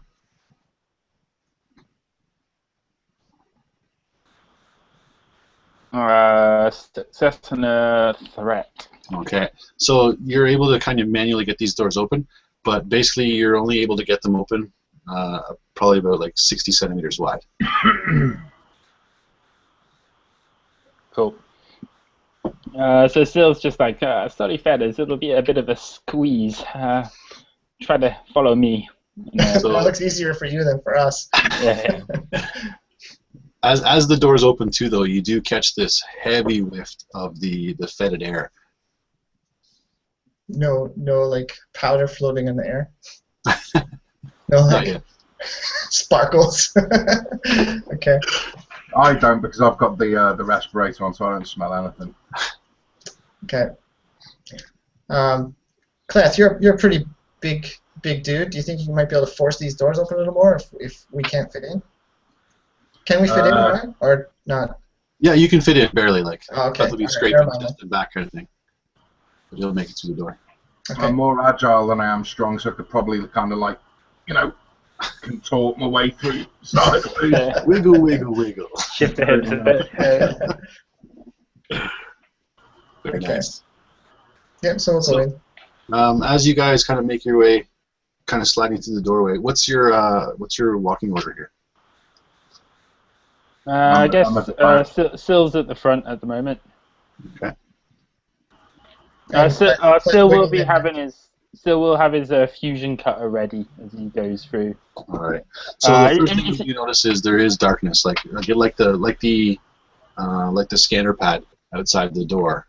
There's no power in this area. So I'm gonna pull out my hand scanner and I'm just gonna like scan ahead and see if any life signs or anything. So as you pull out your scanner and turn it on, it just blossoms bright green. The scanner does? Yes. And what it doesn't show you is individual light or life, but it just shows you all around you is life. Okay. Now I'm just going to take that and I'm going to turn it and I'm going to point it to the other guys and I said, definitely we want to be very careful what we're breathing and touching in here. apparently there's some form of, I'm guessing, organic life that's all around us right now in some kind of substance form. Or Can I make a Can I- xenology roll? Sure, you can try. yeah, let's check the walls and stuff. Like, can we see more of this like sporous powder on the walls, or Alright, is everything clean? It's very dark where you are right now. Again, you've only got about a 60 centimeter kind of thing of light, which is only showing you kind of it looks almost like a mossy kind of floor in some areas over this white Imperial color. Yeah, I'll look at the floor. I'll look right down at my feet, what I'm standing on, All right, with you the see light of the this. scanner. I'll just point that scanner light down. Okay, you see this kind of almost like bubbly mold sitting on the floor. And Okay. over top of it, it's probably got like about half an inch of it has a little kind of, like you were mentioning before, like the kind of sparkly dust kind of thing. I'll just get right up on my tippy toes at this point, and I'll be like, gentlemen, and I'll be like, I'll point down at our feet. And Okay, my failure and 3 advantages on xenology. I didn't actually like fall into a big pile of the stuff. Oh, what's this? Look, I'll help you with the advantages on that one. Looking at it, you feel that it's not a normal substance that you would find in an Imperial base. I mean, like, your memory of what's going on is when you walk into an Imperial base, a laboratory like this, it's spotless. I mean, like, there's zero contaminant kind of factor, and it's usually these stark white walls that would lead you in on a corridor like this. All right. I'm gonna take a specimen sample. Okay. From I got a specimen thing. So I'm just like not touching it, just gonna scoop some into like a test tube and just cork that, and just put it in my vest. Fair enough. While we're doing that, Ssil would like to. He's got take a glow stick and crack one and just fling it down the corridor. All right. As you fling it down the corridor, and it kind of hits a couple of times and bounces, you see these little kind of explosions of almost like pustules, and the kind of a glowing halo is in the air around it. And again, you see this in the area that's illuminated by the glow stick. You see that these normally pristine white walls are completely green, and again, kind of almost like a mottled texture. So how is that green to the touch though? Is it quite a sort of spongy green, or is it? Yeah, it's a spongy and like a moss? laden. Kind of like a I wouldn't moss. say it's quite. Yeah, it's more like a mold? mold than a moss. Yeah. Oh no, it's got mildew. That's what happens when you build underground. Yeah, I want to examine it with my xenology as well. Okay. But if you guys are okay, do you mind if I flip a destiny point here? See if we can get some information about this. Knock Yeah, yourself sure. out. As a fauna, a kind of fauna. At least I want to determine if it's local or non, or like known or not known. I can't see the destiny points in mine. Is it up there? Should be at the top of your dice roller. It's blank. Oh, really? Yeah, mine's You gone. need I'll change them up for you. It's no problem. Yeah, I logged out and logged in again, so maybe that's it. That could be. There's 2 and 2 right now. So. Yeah, I just flipped one right now. Okay, 2, Ryan? Two purple? Or what? This is actually going to be 3 purple Okay. and a red. Okay. This could be the first time we're seeing this. Oh, stuff. so I failed. I don't know what it is, but there's a threat and a triumph, ironically enough. So how does that work? Actually, the threat and the triumph cancel out the success and the success from the triumph and the failure. They cancel each other out. So that part is a wash. But so you're left with a threat and a triumph. So I'll start with the threat, and then you can come with the triumph if you want. So the threat is that as you're kind of examining the materials on the wall, you feel something kind of almost like bouncing on your chest, and you look down, and the specimen sample you've taken bursts open, and a Awesome. puff of this stuff pops into the air. And am I still safe from breathing that, or did I breathe that? I don't know. That's up to you. How are you using that triumph? Yeah, I'm kidding. So now I know what I'm doing with my triumph. How about you sneezed at exactly the same time and just blew it away from you? Yeah. So okay. So you said it just like started. Yeah, like you felt this jumping around or vibration. something? You felt the vibration, and if you're looking down quickly enough, you would see that it's actually like multiplying or expanding. Yeah. Yeah. Okay, and then it blew open the specimen container, and okay, for my triumph, I want to say that I can recognize one property of this substance, wherever it is, whatever you want to reveal. I can recognize one small property of it. Yeah. I can confirm something from my knowledge. Okay. The confirmation that you get is this is definitely a spore type fauna. It is a fast multiplying spore of some sort. Okay, so I'll let the other guys know that you know, guys, we're dealing with a extremely fast growing fungus that's just going to continue multiplying exponentially. So the clock is ticking, definitely ticking. I think we have to quickly hurry in here, get what we need to get, and we definitely have to purge this environment because it's just going to continue spreading and infect anything it touches. Okay. Cool. Yeah. After you says that, Ssil kind of slides over to Kleth. He's like, "Yeah, Kleth, buddy, you have another respirator?" Then he's kind of looking at his Kleth's side belt where there's obviously a fucking respirator there. How do you know? How do you know that? Because I can see it. I can see it. In my backpack, the spare one. Oh, dear. What's the shelf life on these things? How long do they last for? How much air have they got? You're probably pretty good. Like it'll be an environmental changing one. Like so, you would wear that in adverse environmental conditions. Like if you were ever piloting somewhere, so it would hold on for probably as long as you'd ever need it. Yeah. Okay. No, I mean, okay, cool. But I mean, it's not like an air canister strapped to me. No. It's a self-filtering system. Yeah, filtration system. Okay. Well, I'll let you boys duke it out. I've got one spare. Who wants it? Rock, paper, scissors. Yeah, I was gonna say rock, paper, scissors. How do we do this one? You can just do a roll for maybe. Cool. And whoever rolls higher. We just do a percentile roll. Do we have that here? Oh yeah, we have percentiles. percentiles. Yeah, percentile. Okay. Hang on, let me get Higher everybody up there. percentile. Yeah. Okay. 81. Oh. Man. 100. And he knocks it out the park. Oh man, Wow. I think that wasn't the critical hit table. Dude, that's really. Wow, look at that, man. Well done. Awesome. Wow. Okay, so I give the respirator to Hoss. Thank you very much, Captain. You're more important for this mission anyway. Yeah, You yeah. what's going on. Absolutely. Still's just reaching for it. He's just like. I'll slap his hand away, and put the respirator on. Perhaps you could give Ssil your handkerchief. Yeah, I'll give him my University of Coruscant handkerchief Yeah. after I sneeze the spore. There you go. Unfortunately, guys, I've only got one pair of cool pilot shades. Yeah, it's good. Don't get it in your eyes. Very nice. So in the glow ahead of you, you see this green fungus, and you can just see the edge of the door of where Ssil would know that the security station would be. Okay, so as soon as Ssil sees the security station, he's like sliding over there, trying to get access in. What's the state of the door? The doorway is open.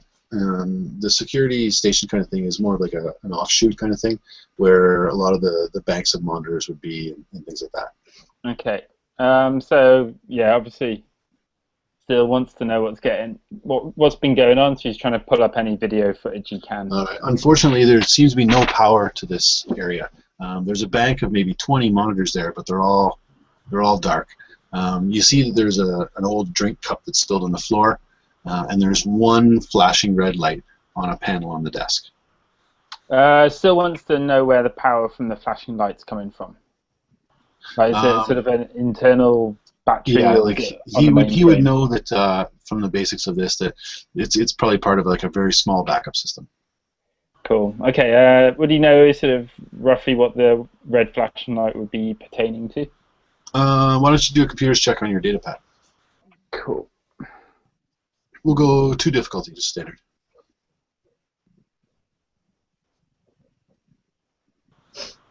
Yeah. So he hits Nice. that one. Yeah.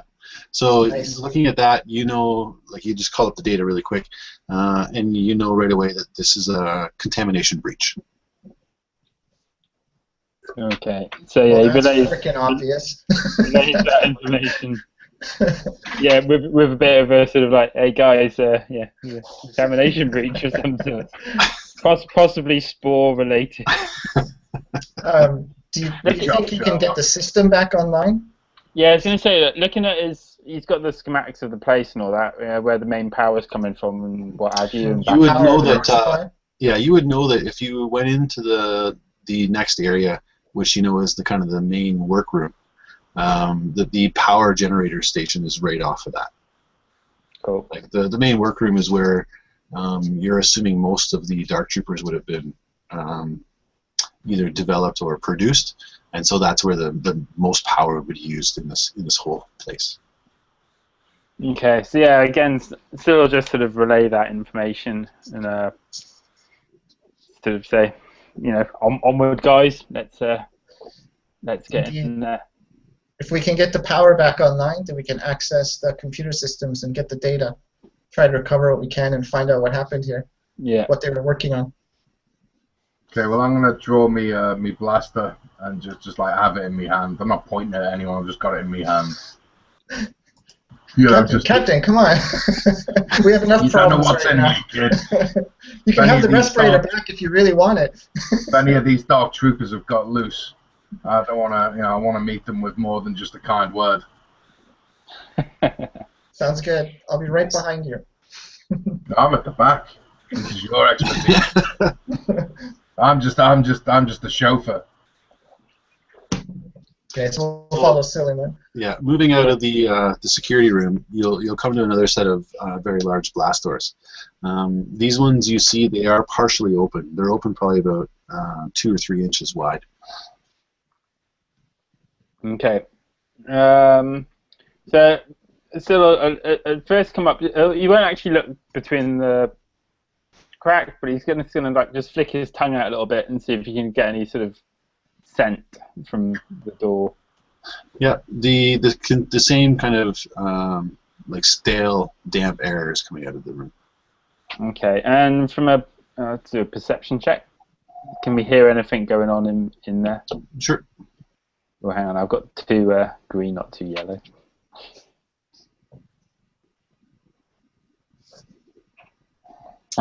Three hits and 2 threats on that. All right. So you are able to tell kind of in the room that there doesn't seem to be any kind of there's nothing that you can see or hear that seems to be dangerous to you. The one thing that you do kind of pick up that'll take care of your threat there is that the doors don't seem to be working on this manual system. So you're probably going to have to force them open. Okay. So yeah, again, Ssil will relate that one, and sort of suggest to the guys we look for some ways to get the door open. Or like actually, Ssil would like to do a mechanics check just to sort of think that even if we can't mechanically like prop them open, whether we can sort of like if we're on some pneumatic system, whether we can just release the pressure out of one of the cylinders to open them up. Just a 2 Ooh. difficulty. Good thing you're the technician. I would have thought of that. I've played with Technic Lego before. Nice. So I got a success on that. All right. So looking around, you know that between your knowledge of these general systems and the schematics that you have, that there's a panel that would be kind of the right-hand side of the door. That if you were to pull that off, and most Imperial systems have workarounds in this way. Like it's going to take a little bit of tooling kind of thing, but if you're able to use your fusion cutter to cut through one of the the big massive cables that you can probably get this open fairly easily. Cool. So yeah, Sill's just like, guys, we're gonna have to try and get this one. Oh, I mean, you just see him like skitting off to the side, pulling down the panel, and he's just like, wait, we have to, and just. I got it. So he cuts this cable, and in the wall you hear like kind of a ching, ching, ching, as this kind of thing retracts back in. It's almost like a tight cable just snapped. Cool. Nice. So how wide do the doors come on this one? Is it like both are like stringing open, or is it just like one panel sort of? They both kind of slide back into the sides of the doorway. Cool. So you basically cut the cable on the one side, so you could probably slide one of the doors easily. The other one would not move. So. Cool. Okay. So yeah, I guess after doing that, sort of push back the door, and again, sort of fairly cautiously, fusion cutter at the ready, move into the room. All right. So as you move into the room, it's still fairly dark in here. The light of your fusion cutter probably gives you a little bit of ability to see around, and along with the light behind you from your glow stick. The first thing you see is these big kind of, I would say they're about 3 meters wide, big capsules that are standing at almost like probably about like a 75-degree angle. They're really bright, shiny titanium, lots of hoses and wires coming out of them, and banks of dead computers around them. It's kind of like Sill's wet dream, really. This is awesome. The quality of this engineering is just like. So it's the big titanium cylinders, banks and banks of these cylinders, lots of them. Like.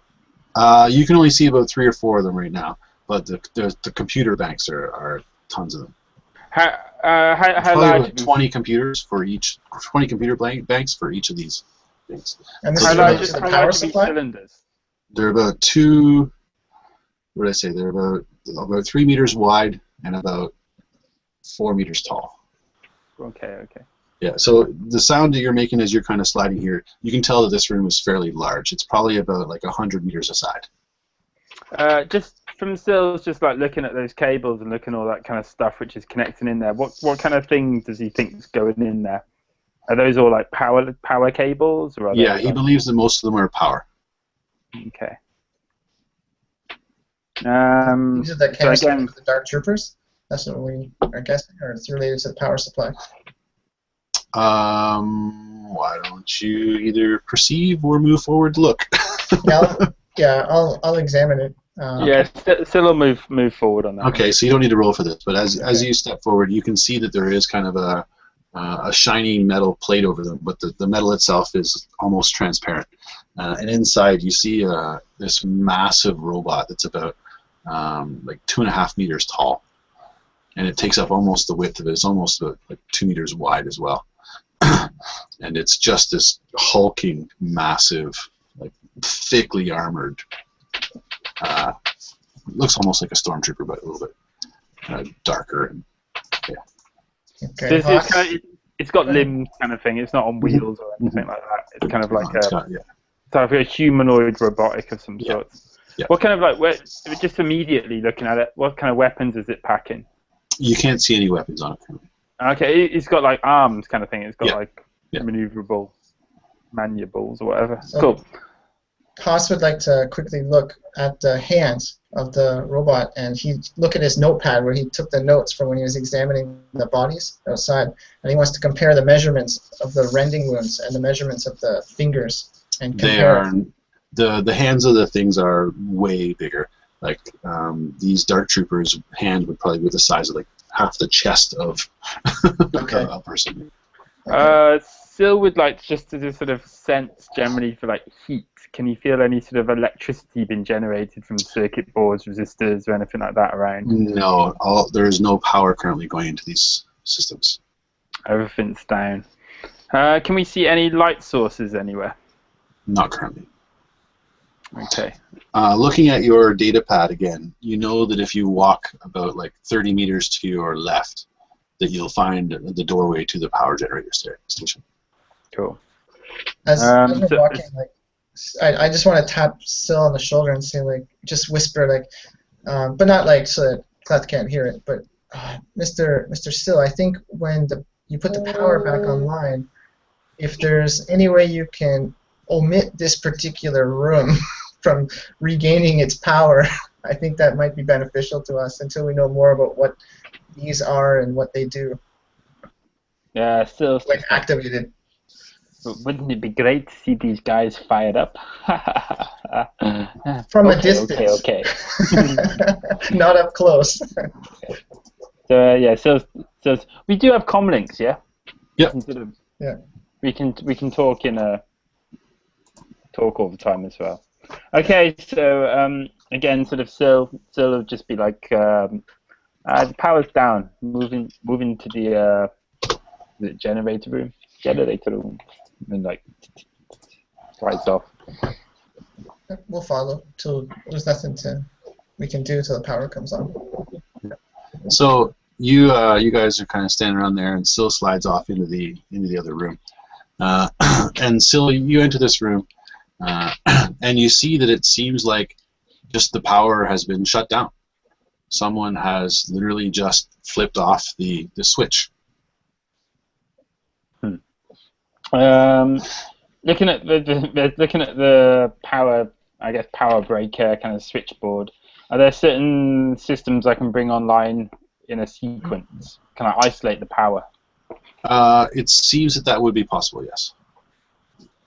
Okay, so first up, I'd just like to sort of bring up a very localized power into the main sort of control room, I guess. Okay. Whoa! Do you not think the power's down on purpose? Somebody may have turned it off. And That's why I think we need to omit the work room. Yeah. Regaining power. So yeah, Okay, well, Ssil wants to sort of. It depends on how much Ssil can isolate the power. If he can isolate it just to the initial control room and just boot up literally the control room he's in, he'd like to do that one first. Yeah, that's possible. Yeah, all we need to do is just access the systems to recover the data. We don't need any giant robots to come online.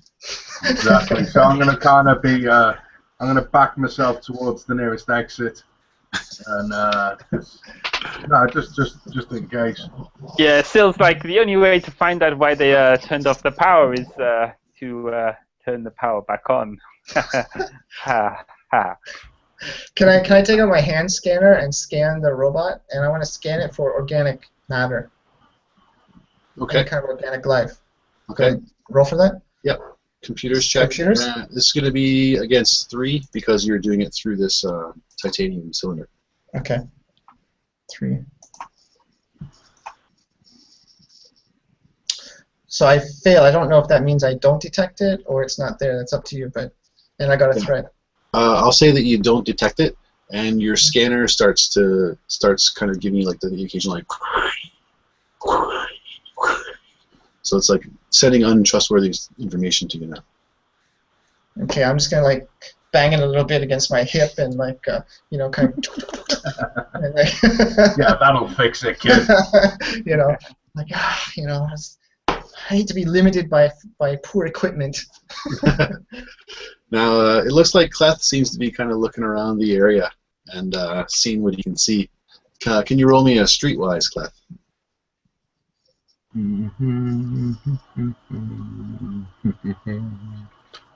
you want any purples in that? Against 2, yeah. Against 2, it's standard. You and your 2s. Against 7. You and your standard difficulty. So you don't see anything around you that kind of catches your interest other than these kind of these big metal cylinder things. And you've got this thought in your head that you're like, wow, if I could just get one of those open and take a few of those pieces back with me. Money, money, money, money, money. Okay, well, while the boys are banging data scanners and trying to get power, I'm going to, start fiddling with one of those big silver containers and see what's up. Okay. Ssil, can you roll me a... Actually, you can just turn on the power if you want at this point.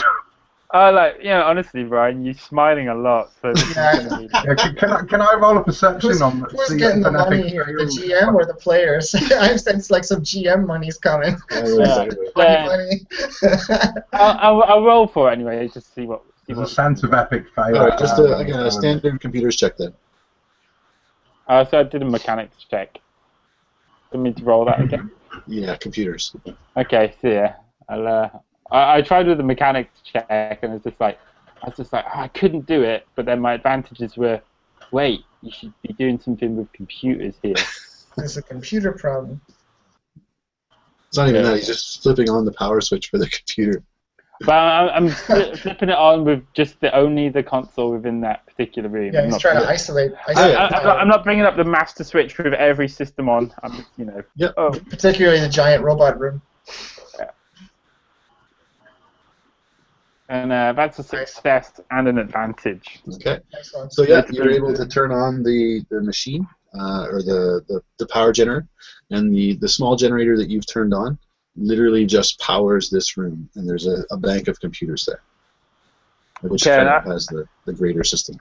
I've got the advantage thing, so I'd like to use that one now because I want to bring up and I want to access into using the sort of the powered up control panel from there. I want to bring up video feed from before. Okay. So I want to access into Turning on the video feed itself, though, would require turning on the security system, which would be doors, windows. Giant robots. Giant robots. Not necessarily, just doors and windows and stuff. The full Or doors and lights kind of thing would be part of that unit. The main system. Okay then. Okay, so within that knowledge it wouldn't turn on it wouldn't put power to the standing things. It would do literally anything related to security. Okay, so actually, from my advantage, Ben, I'd like to sort of get a lowdown on like what I can turn on from here. So I've powered it up, and I've seen like what systems are like kind of boom, boom, boom. Okay, so what can I turn on from within that power? So basically, what you've got kind of 4 options in terms of power. You've got security, on or offline. You've got computers, on or offline. And you've got full system, on or offline. And then you've got kind of the system where it controls like the workshops and the labs in terms of the gear in there, which would include these massive pillars with the Dark Troopers. Which you may or may not know whether that would turn on the Dark Troopers or if that would just provide power back to the... Yeah, still haven't seen those giant robots. Would be kind of curious to see what happens if he turns them on. But he doesn't tell anyone that. But from the main sort of thing there, he does sort of think about computers. We need to access the computers for data retrieval, etc., etc. What about these doctors we were sent here to find? These scientists. Yeah, I mean that's why having the computers and security would be. So I guess Ssil will be saying this. Okay, I've got the main computer up. I've got the power in the control room up. I can bring on security. I can bring on computers. I can do a full system of the labs. Probably at the moment we need to at least to access computers to hit any kind of data.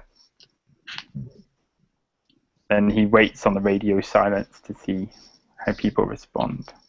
Yep, definitely. We need to access computers, like you said, to get the data. We need to see what they were doing, what these robots do, and we need to download all that data. We have to recover it. I have a little bit meta in, but like Dev, what's your computers? I'm only somewhat proficient at computers. Okay. AKA, I have 2 yellow. Oh, that's not bad though. 2 yellow and green.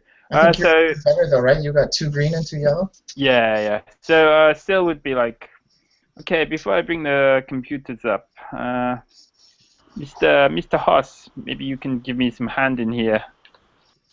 Sure. So I'll approach the computer terminal. Yeah, I was trying to go for Russia before. I was going for every Eastern European when I remember. When I remember.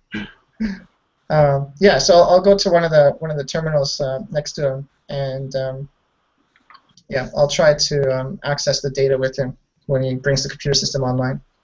Okay. And we'll both of us try to get it and then download it to our data pads. All right. So I was going more for an assistant on that one. Just turning it on. Bringing it online without everything going bad. Okay, I'll just monitor, like, you turn on the computer system, and I'll just monitor what subsystems are being turned on along with it, and if anything, we don't want is coming online, I'll warn you. Okay, cool. How am I? Sorry, just before you do that, how am I getting on with my big silver cylinder? I just did it and it was awesome. But okay.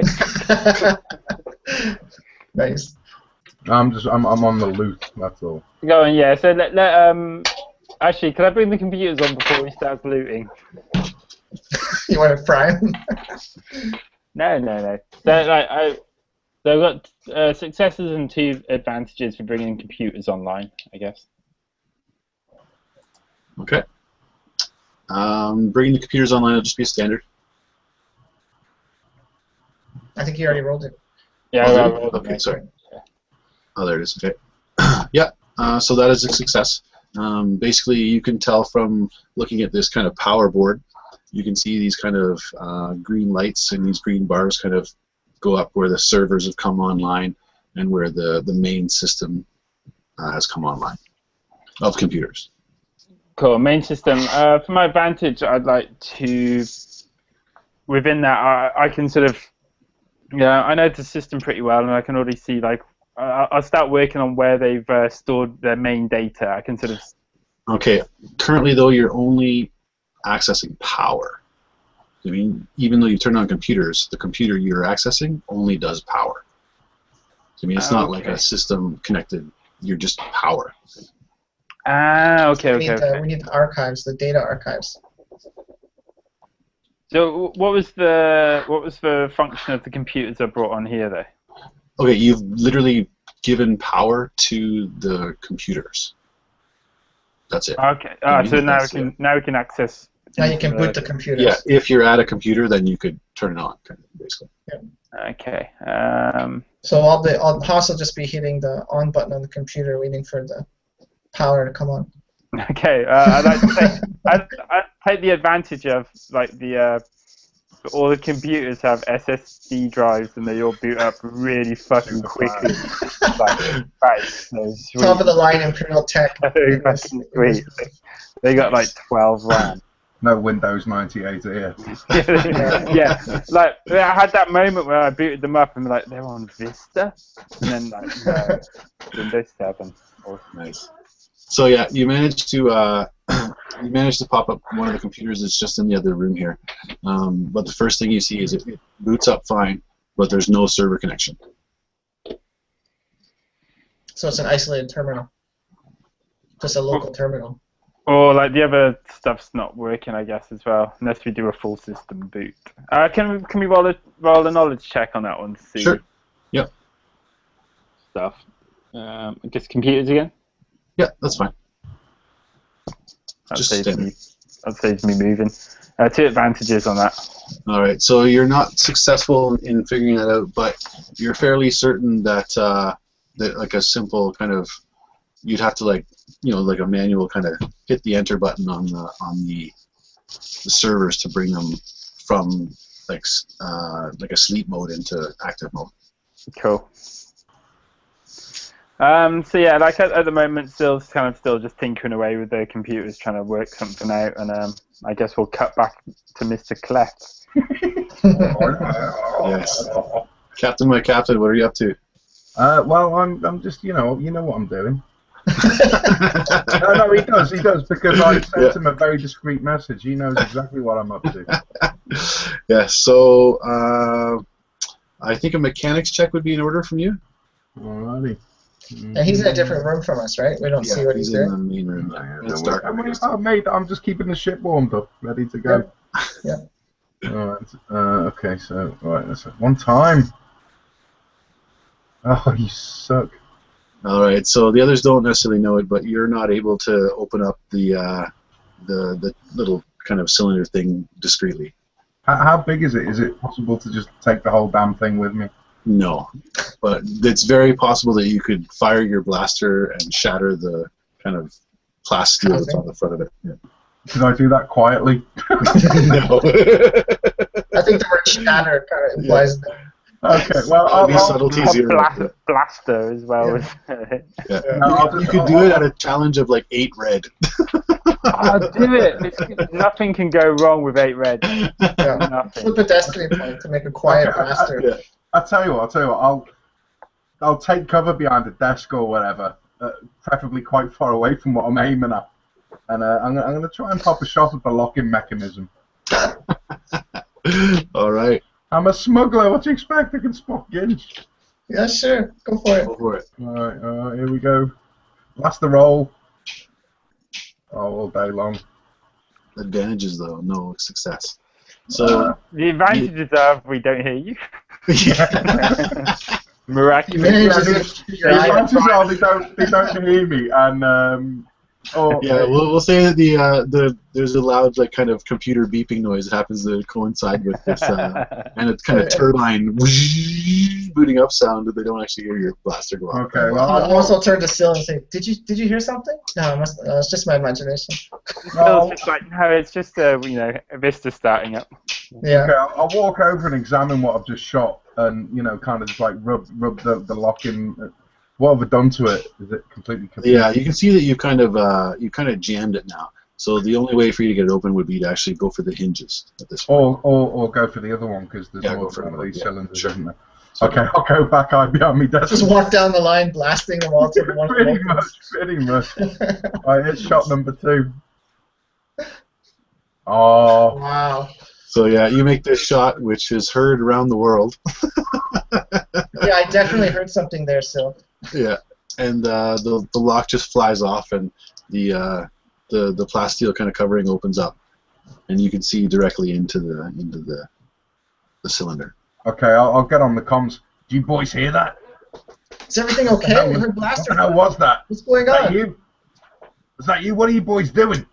No, we heard blaster fire. That wasn't you? Okay. In Blaster that fire? case, Ssil will come out of the control room to try and see what was happening. Yeah, we'll regroup because when we hear gunfire, like it's time to regroup. Don't worry, guys. This is just a misfire. My trigger slipped. My finger slipped. This is my safety right here. It slipped. Nothing to worry about. I'll just look at Ssil. Carry on, boys. Target practice. I'm trying to stay sharp in case anything walks through the door. Ssil would like to do a perception check. See if Can I make a skullduggery roll on that to see if they buy any of my bullshit? Yeah, I think an opposed check is in order here. Yeah, I think your deception would be the one. Deception. Okay. I'm just trying to blag them. Just saying, no, it's all good. I was like, just shooting in case anything walked through. I thought I saw something move. Yeah, that'll do. Are we rolling opposed? Yeah, you can roll your cool if your vigilance if you want. Vigilance? Okay. Do I still need these 2 purple things constantly? No, just this time you can just roll straight up. All right, cool. Believe me, lads. Believe me when I say I thought I saw something move outside the door, but there was nothing. So, I just rolled an unopposed perception. Is that right? You're gonna do vigilance, not perception. Vigilance. So I got 3 advantages. So I don't disbelieve him, but I have 3 advantages about what he's doing or what he's saying. Well, I got 4 successes. My perception's the same as my vigilance. Or he just beat us. In this case, we'll just say that you believe him. Guys, honestly, I thought I saw something move outside the door. He's pretty slick. Okay, well, just be careful. We're worried. Like, pretty slick for a guy throwing a fucking blaster at a fucking titanium droid. Look! I've got the big cigar and a fucking pair of shades on me. I'm cool. I just thought I saw something moving outside the door. Alright. why is this titanium canister open? What? Are you back in the room? I thought we were chatting on comms. No, like Ssil said he was going to go and regroup with you, so I'm not going to stay alone in this room. I'm going to follow him. No, I mean I'd say that just as they got to the doorway, like he was chirping up on the comm saying like, oh no, it's just my my blaster. I thought it was a bit weird that he said like what was happening and then started fessing. But my mind's on the computer stuff as well, so I'm kind of just like. Sorry, kids. I think the computers are ready to go. Okay, just be careful, man. If if you do see anything, or just call us and we'll be there. Well, I'm sorry. I'm just jumping at shadows. This place makes me nervous. It's definitely creepy in here. You can come in the computer room with us if you want. Yeah. I'll be right. Like... I'll be right there. I just like being closer to the exit as possible. Okay. Sill's like, the guy firing the blaster makes me a little nervous too. Okay, when I'm convinced that they're back pouring over computer terminals, I'll have a look in the cylinder. Okay. But unfortunately, as a result of the roll, Haas completely believes in his captain. Absolutely. So, Kleth, give us a mechanics check to see if you can figure out what would be a good item to take from this. I think more streetwise would be worth it, because I've never seen one of those before. Fair enough. Let's go with that. I'll give you that. Actually, I'm just going to step away for a minute, guys. Do you still want these silly purples, yeah? Yep. Alright. One time! Nice. Alright. So you're looking at it, and basically you're looking at kind of the skull of this thing. And you see on the front of it, it's almost got like this set of glasses, almost, it looks like. And you're feeling that you could kind of take those off.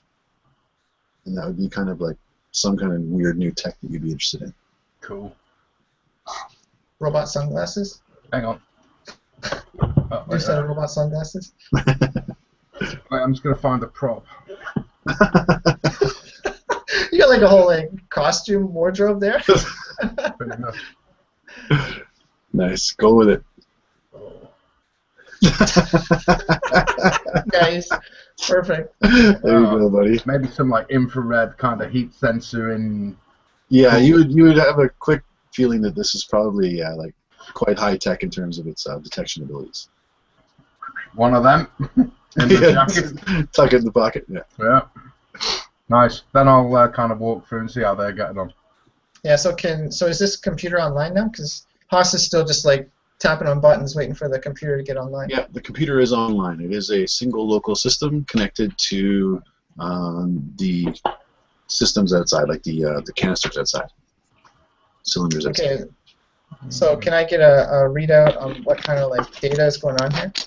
Like, yeah, the machine that you're at basically tells you that it's a list of figures showing that there's no current power going to any of these systems, like to these cylinders.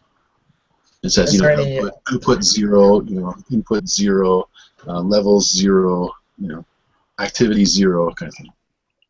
Okay, those are all very reassuring numbers. So Haas is very happy to see that. Is there a way that he can access like data archives in terms of project data, or is that not what this terminal does? Yeah, none of the terminals in this room, from your look around, they all look to be again specific to connecting to these. They're monitoring terminals. Yeah. Okay, so I'll just let Ssil and Kleth know that these terminals just monitor the canisters. There's no project data here. We have to get the control room online before we can get access to the archives. Cool. So, just sort of from his, I guess, just general passive knowledge.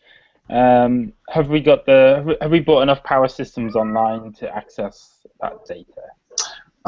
Your feeling would be that you would need to, again, like I mentioned before, you'd have to turn on the main server if you wanted to have any actual quote-unquote system access. Would that be the security system or the full system? That would be the security system. Because basically, again, the fact that's connected to the security system in order to prevent data from flowing in. Yeah. So again, Ssil will just relay that information to the others, and like, so it seems we have to boot the entire security system back online. And if nobody else is going to object. Nope. Okay. Is Dev not here at the minute? Not important. Cool. Yeah. Okay. Yeah. Fair enough then. So Ssil will be like, well, our mission is to get the security data. I can't see that we can find Miss Agualos without it. Right. So this time I'm going to get you to do a computer check. Turning on the system itself is no problem. What I want to find out is the result of you turning on this system. So it's going to be 2 purple and a red, and I'm going to flip a destiny point. So you're going to have a purple and 2 red. And can I flip a destiny point back on that one? Is that not possible? You could do it. It'd be kind of like a dick move, but yeah, you could do it. It's up to you. Okay, all right then. I don't know the system. Can I take a blue though? Because I'd assume that Abraxis would be giving me some aid on this one. Sure, I'll give you that. So what am I doing? 2 Purple red. and 2 red. Wow. Versus your. Okay, 2 thing. What about destiny points at the minute? I haven't got it on my screen. Yeah, you guys have 3 points now. Okay, cool. Okay, so if this fucks up, we can always destiny our way out of it later. Alright, here it goes. Let me just double check that one. Alright, so yeah, Ssil's kind of like going to boot on power. He's just like, fingers crossed, guys. And then just like rolls. Woo! Nice. Yeah, Ssil. So the security system comes online directly. Immediately you can see like a number of the lights turn on in the other room, which is part of the security. All of the doors reboot, and they all open. And you're fairly certain that every security system is back online, including cameras and whatnot. Ooh. Let me know how these advantages go. So yeah, boot it back online. Advantages would be that like immediately as it comes up, I can sort of see some of the critical areas where I need to be searching. I can sort of see where to access. All right, wait. Have we got to get over to the control room first before we can access anything, or can I access from here? Once you turn the security system back online, you find that it does kind of a full system in terms of like the computers and whatnot, and you're fairly certain that with a kind of really jobbed up hack job, you could probably slice into it using one of these terminals. Okay, yeah. In that case, I'll I'll slice into it from here with the advantages, and then on my next roll, I'll be rolling to see what I can find out from that one. All right. That's cool. So in the power room that you're in now too, you guys can see, well, you and Abraxis, you guys can see now some of the security footage of the base itself, and what you see is actually quite shocking. In various things, you can see that there's lights that are kind of flashing on and off in different areas that seem to have kind of like broken or whatnot. You see smashed equipment all over the place. You see a number of bodies that are dead around in these various areas of the thing, and you see one guy that seems to be sitting in a small room by himself, and he's just smashing his head against the wall. And every once in a while, you see some shadows going across in front of cameras in these kind of flashing light area rooms. So every room looks in complete disarray and all that kind of. Yeah. Yeah. Does there seem to be any dead bodies or any blood or anything like that? There are a number of, like, you can probably see the bodies around 15 people, 20 people on the various cameras. What Ssil would like to do first is trying to hack back into the archive video footage to access what happened at the front gate before. All right, go for it. What difficulty am I rolling on that one? We'll just do 3 purple on this one. 3 purple. And okay, and I'd like to do flip a destiny point and upgrade a thing. And Ssil, can I ask Abraxis for help again with the hacking? Sure. Would that be happy to help? Cool. And So, actually, yeah, he wants to do his own thing in the computers anyway too, so he can help you while he does his own thing. Sill's like, yeah, we need to check what was happening at the front before. This is very wrong. Okay, all have made their way back into the room that they're in as well. All right. So you kind of step into the room just as they pull up this computer footage, and what you see in the video is you see this, you see these troops landing, these troop transports landing, and the automated systems come online, and there's blaster fire going out towards these ships and whatnot. But then you see this explosion that happens in the side of the building. The automated systems come offline, and then out of the side of the hole come these, it looks like stormtroopers, but as you kind of zoom in a little bit further, you see that there's something very, very wrong with some of these stormtroopers. I am going to, sorry, give me a second, see if I can find one. Okay, sorry. Okay, I'm going to screen share with you guys for a quick second. I'm not sure if that translates over, but you see that several of the stormtroopers look like this. No. Ooh. Guys, So you guys, don't breathe the fungus. That's what I'm telling you. you guys watch in kind of fascinated horror as about 5 of these guys make their way out and just proceed to just decimate their way through the group. You also notice that a few more of them come out as well, and they seem to be just strapped in this massive collection of explosives. And you see these ones running into these transport ships, and moments later they just burst open like tin cans. So, as we're watching them, are they taking any hits as they advance? Yes, they are. You notice that they take quite a few hits before they drop. And they just keep sort of plodding on. Yeah. And there's no sign of the giant robots involved in this battle? No. So maybe I'll turn to the others and say maybe the giant robots weren't so bad after all. We might need them online. Stil's already thinking about, yeah, maybe we can bring those online. Yeah. Bring some shit up. Nice. Scaling back a little bit, when we're looking through all this footage, Haas would have been watching for the face of Dr. Aguilas, who he's familiar with. He knows her by through the whatever scientific circles, so he would know her. Does he see her in the footage anywhere?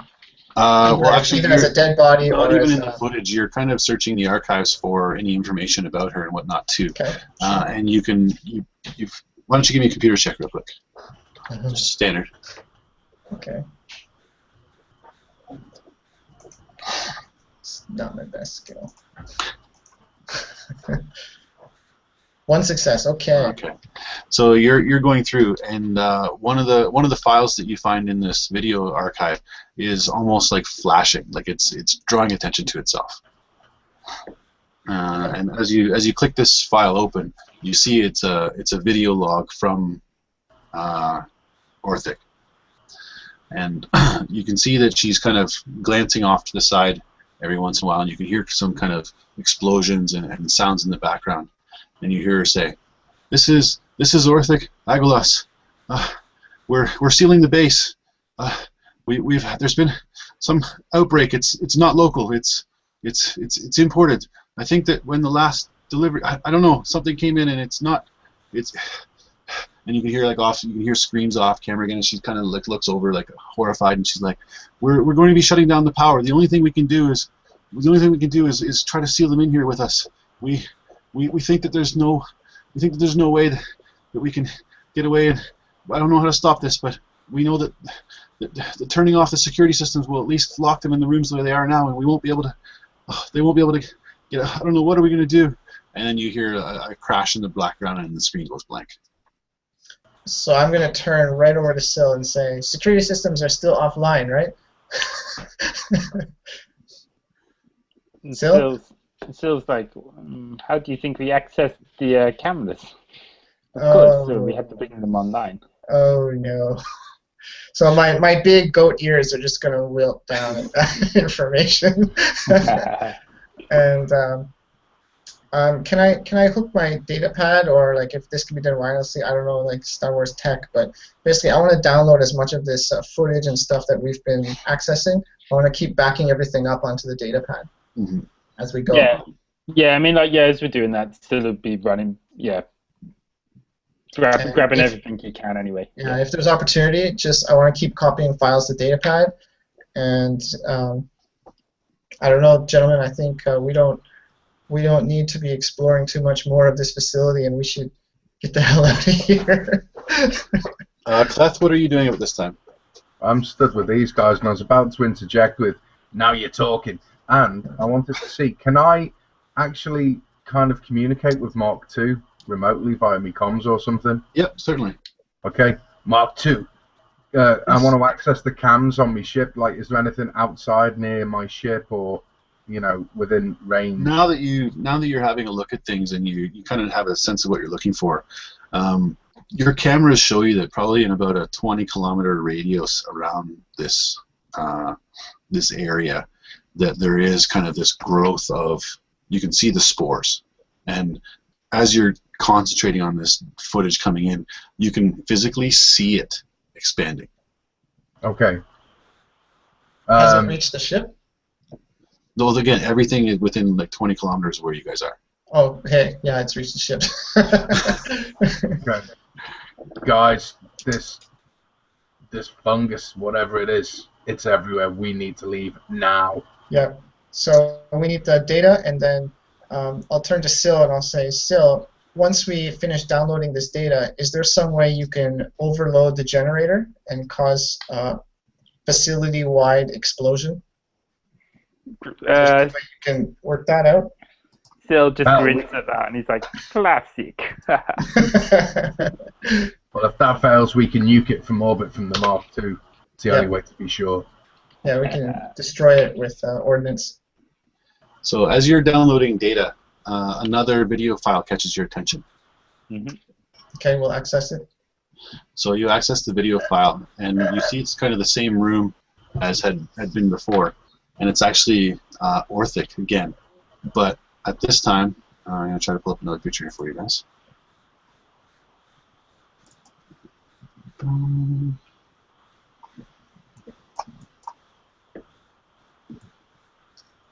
Sorry, gentlemen. And Sorry. screen share. We're still just downloading data. Watching percentage growth. And on the screen you see this, and it's orthic, and she says, if you're seeing this video and you're local, it's too late. Everything it touches, everything. And then she reaches up and she grabs onto the veins that are coming out of her eyes, and she actually like pulls them out. And it pops out the eyeball out of her face too. And she's like, she kind of screams for a second. She's like, there is no escape. We're too late. Everyone is too late. It's too late for us. It's too late for everyone. And then she physically reaches forward and just smashes the camera. And Haas will turn to Ssil and he'll say, okay, time to get on that self-destruct. Press that self-destruct button, whatever it is, however you can make that happen. All right. And before you do that, Abraxis, can you give me a medical check, please? Sure. On myself or someone else? On yourself. Okay. Can I use my med pack for that, if that's my intention? Yep. Okay. So yeah, you heard the words. You heard the words from her, right? So you're. Yeah. So I've confirmed my fear that this is a contamination. So I'm going to reach into my backpack, pull out my med pack, and pull out the medical scanner, or whoever it works out that way. And one sec. Okay. I'm backing towards the door, and I'm going to start heading out towards the ship. I'm leaving these two behind, mate. I'm giving it toes. Seeing that, it's just freaked me right out. Nice. Is that standard, right? Yep. Yep. Okay. Is that your result there, or is that earlier? No, I'm gonna roll it now. Okay. Quarantine time. Success and advantage. All right. So you successfully determine that the mere exposure that you've had has infected all three of you. The advantage is that you can determine based on the video timestamps that you've probably got about a day before you reach the state that you saw in the video. So at this point, the three of you guys, well, the two of you, because Kleth is now moving towards the ship, are in the kind of moral quandary where you know that if you leave, you're bringing this with you. If you stay, you're dead. Actually, I don't know that, but Yeah, that's what I said. You don't know this. Yeah. yeah, You're moving towards the ship. I'm on my way. So I'm gonna read the data, and I'm just gonna be like, oh thank God, oh thank God. Okay, everything's fine. All right, we haven't been contaminated yet. Let's get this data.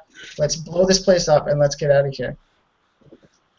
And I'm gonna let these two do what they do after that.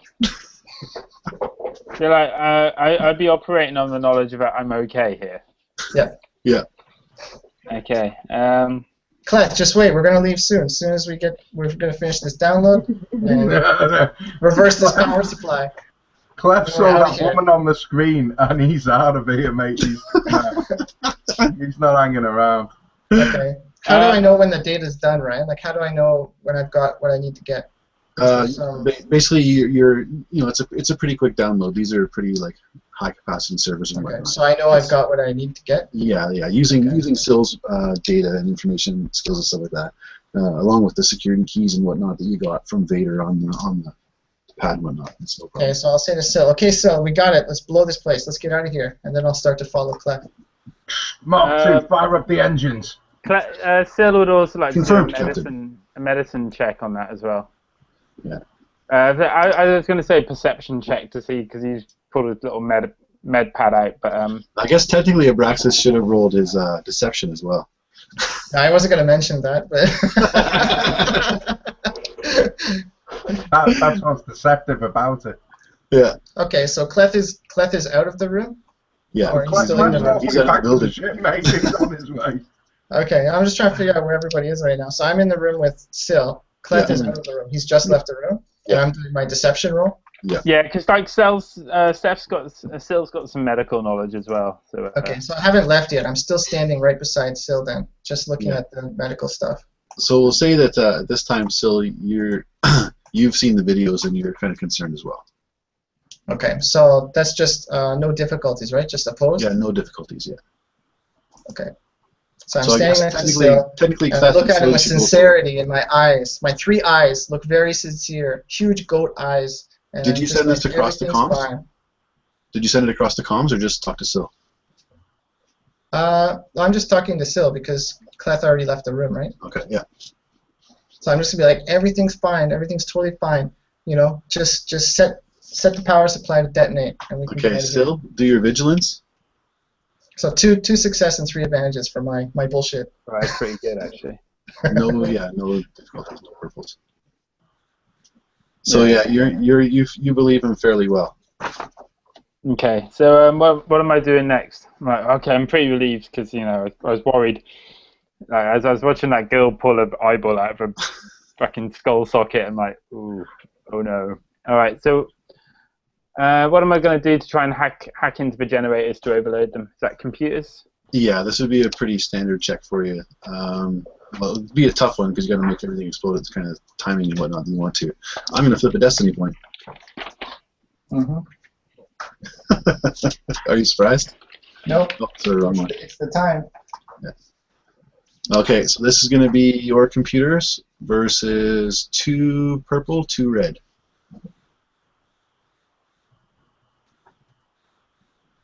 Versus 2 purple, 2 red. Yeah.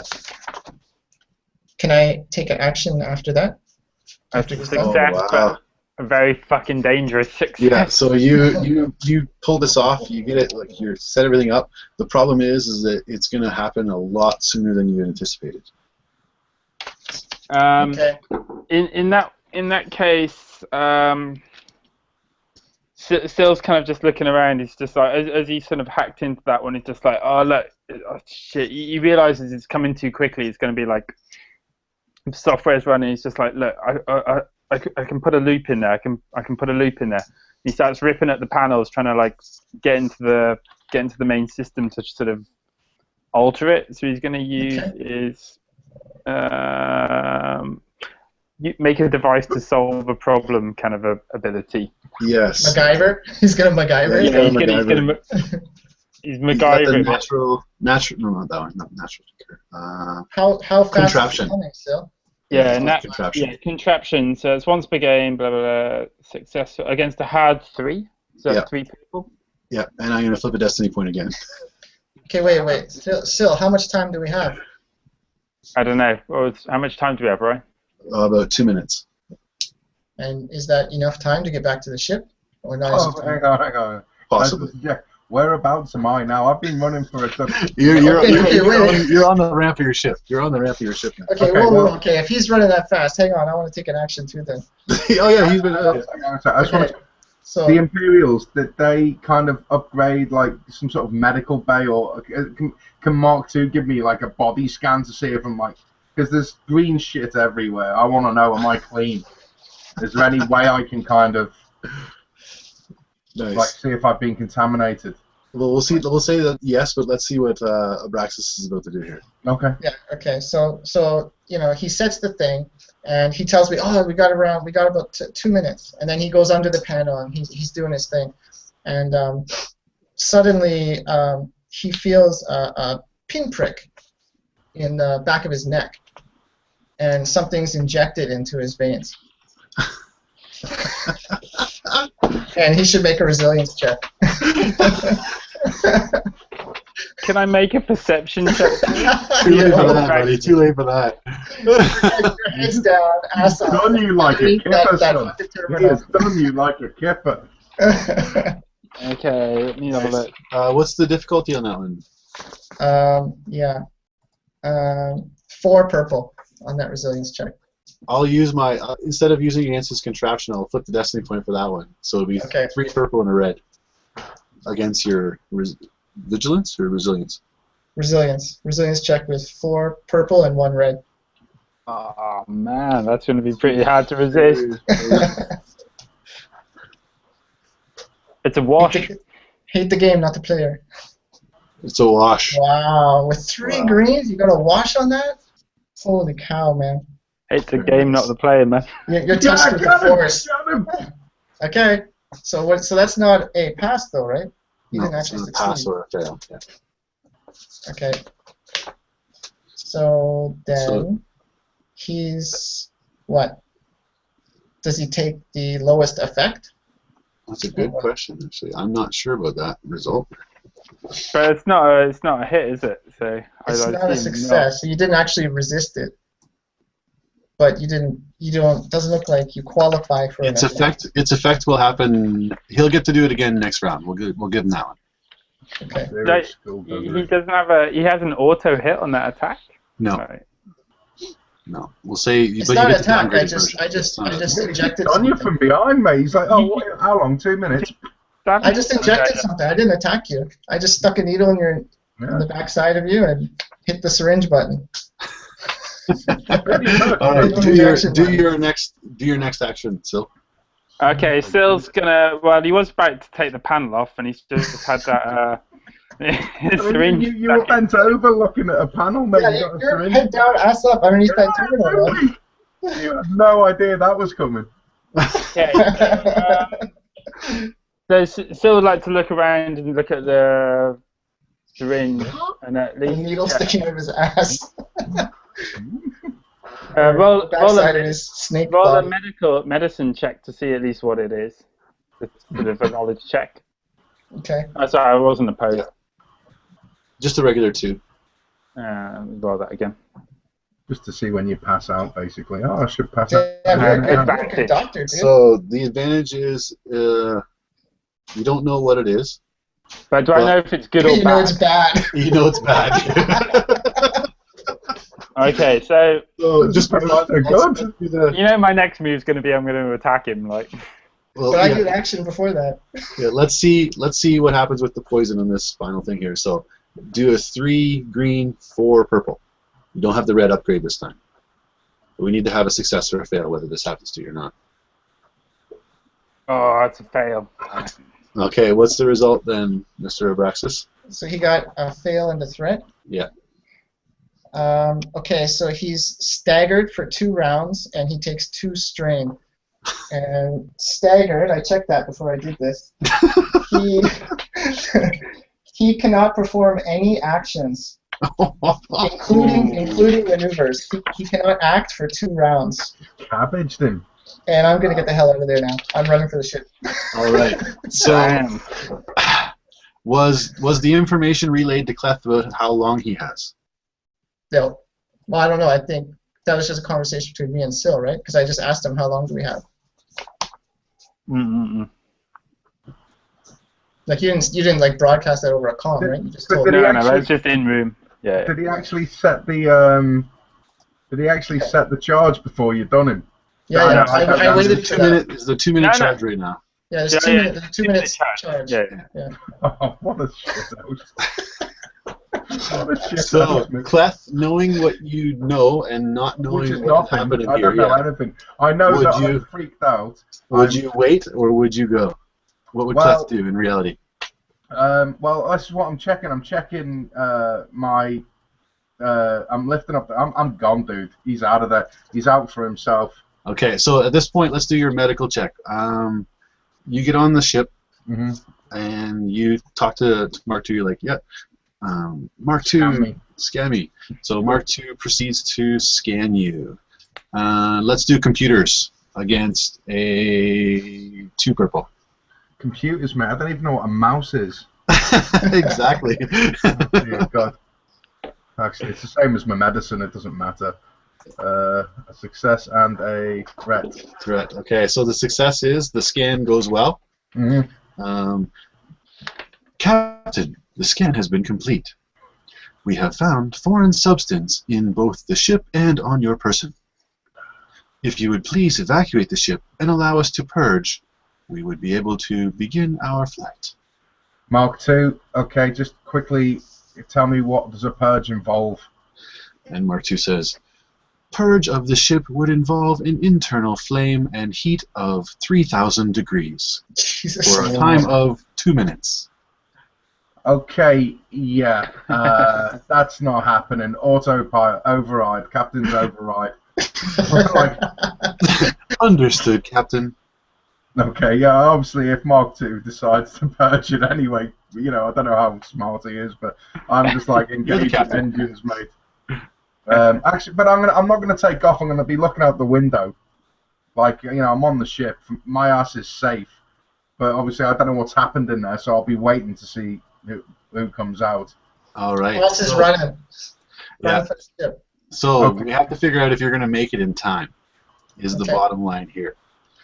Because, unfortunately, Ssil is staggered. Yeah, Ssil's not doing shit for the next. Not for 2 full rounds. Let's take a quick look here. How are we going to get you back to the ship? Running. Athletics.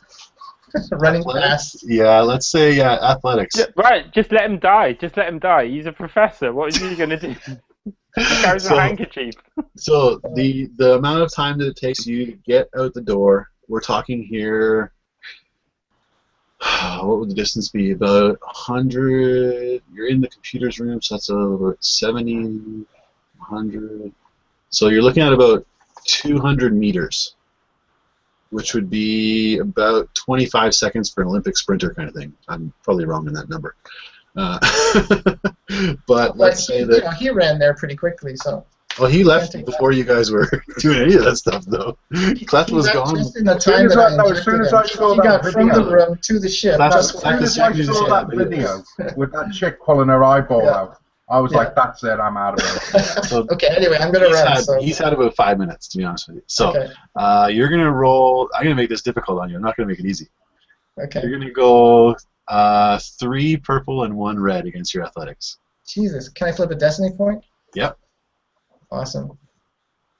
So 3 purple, 1 red against athletics. I'm a scientist who's just hoofing it here. So let's see how that goes. Sill's like, fail, you bastard. Yeah, I'm there. I'm just like, die. Oh, I don't make it in time to the ship, and there's a threat. So the threat is that Kleth sees you running for the ship. Okay, I'm just running. You're running, and he starts raising the ramp because he sees the look on your face. The ramp was raised after I got on it. No, the minute I That's go okay. on- So the threat is you make it almost in time, and the ramp is closed. Okay, I was going to be like, down the comms. Where's Ssil? He's finishing off the self-destruct device. 3, Why are you in such a hurry? 1, Because you're trying to take off. explosion. Lower the ramp. Okay. So at this time that you guys are having this conversation, the base explodes. Okay, So, like a mine. This was diving behind the a ship. massive explosion. So let's take a So quick look here. how do my shields hold up? That's what we're going to find out. How does Abraxis Hoss hold up? You're not Nice. right, though. I think this is an There's still twitching on the floor. Still is done. Agility for that one. Just like I just moved around that. Nice. So this is like almost, sadly, unfortunately, perhaps almost certain death for Abraxis Haas, but we'll give him a Yeah, chance. that's fine.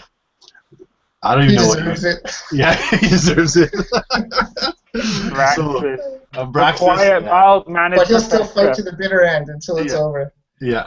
So Abraxis is clawing at the doorway. I was like, banging on the ramp. Open the ship! Open the ship!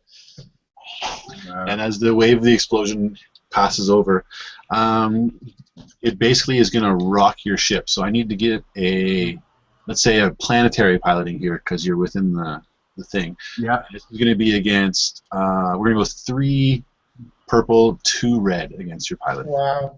This is like crazy difficult. Oh yeah, for sure. I It didn't even take off the ground yet. You can flip a destiny point if you want to. Yeah. I think I will. Too bad I said that I was going to do it. I was going to do it against him, Dave. Yeah, because I should have done that when I was fucking lying on the floor, dying, getting stunned. But nobody. Right, here's my role. But nobody helped me. Oh, success and a triumph! Wow. Success and an advantage. Sweet, Oh, just with a little ghost of okay, Ssil come up and be like, use the destiny point. So your ship Abraxis is just hanging on to Sorry, kid. the leg, the landing leg. Your ship gets blasted, and it does like kind of 2 flips, but you're able to kind of kick the engines in and kind of jerk it around. So you actually stabilize in the middle of this explosion. And as the kind of klaxons are, blee, blee, blee, blee, blee, blee, and then Mark II comes online and says, Captain, we have sustained rather significant damage. We are able to take off. However, I would be remiss if I did not bring up the presence of a foreign body on the ship. And me. Abraxis is still alive? That's funny if that's what you thought. Yeah, that's the foreign body. He's still alive. Am I officially dead? Yes. Okay. Okay, Mark II, trust me on this. My plan is to get into orbit and then kind of try and open comms with any kind of fucking nearby, I don't know, get in touch with Lord Vader, something. Just be like, look, I need to report to somebody, so yeah, I'm going to get into orbit at least. All right, so Kleth lifts his ship into orbit, and we'll end the scene here as Kleth is now moving himself towards getting, basically towards spreading this disease across the galaxy. Well, I'll probably end up As with the one surviving. I've got them sunglasses to sell, so the nearest kind of shady outpost, I'll be You're there, probably just, gonna- yeah. breathing on people. Probably Arkin is your next destination there. It's okay, guys. Too many cigars. I'm fine. Spreading it around spaceports, mate. Yeah, airports, that's where to go, isn't it? Like, yeah. Spaceports. Shit, man. Good finish to that one. Nice. So Yeah, that was good. let me do some BrigadeCon stuff, and then we'll do a little post afterwards, okay? Awesome. So thanks everybody for watching this episode of the Tides of Change here on BrigadeCon 2015. Sorry about the dead guys, but hopefully Dave. you guys. Yeah, sorry. I hope you guys had some fun with I'm taking care of that. campaign, It's okay, guys. Let's survive. So please enjoy the next 3 episodes that are left in the series. It's going to culminate tomorrow in the one led by Andre, which is going to be absolutely awesome. So have a good night, everybody, or a good day where you are, and thanks a lot. Take care. Don't forget to Good night, donate y'all. to Child's Play.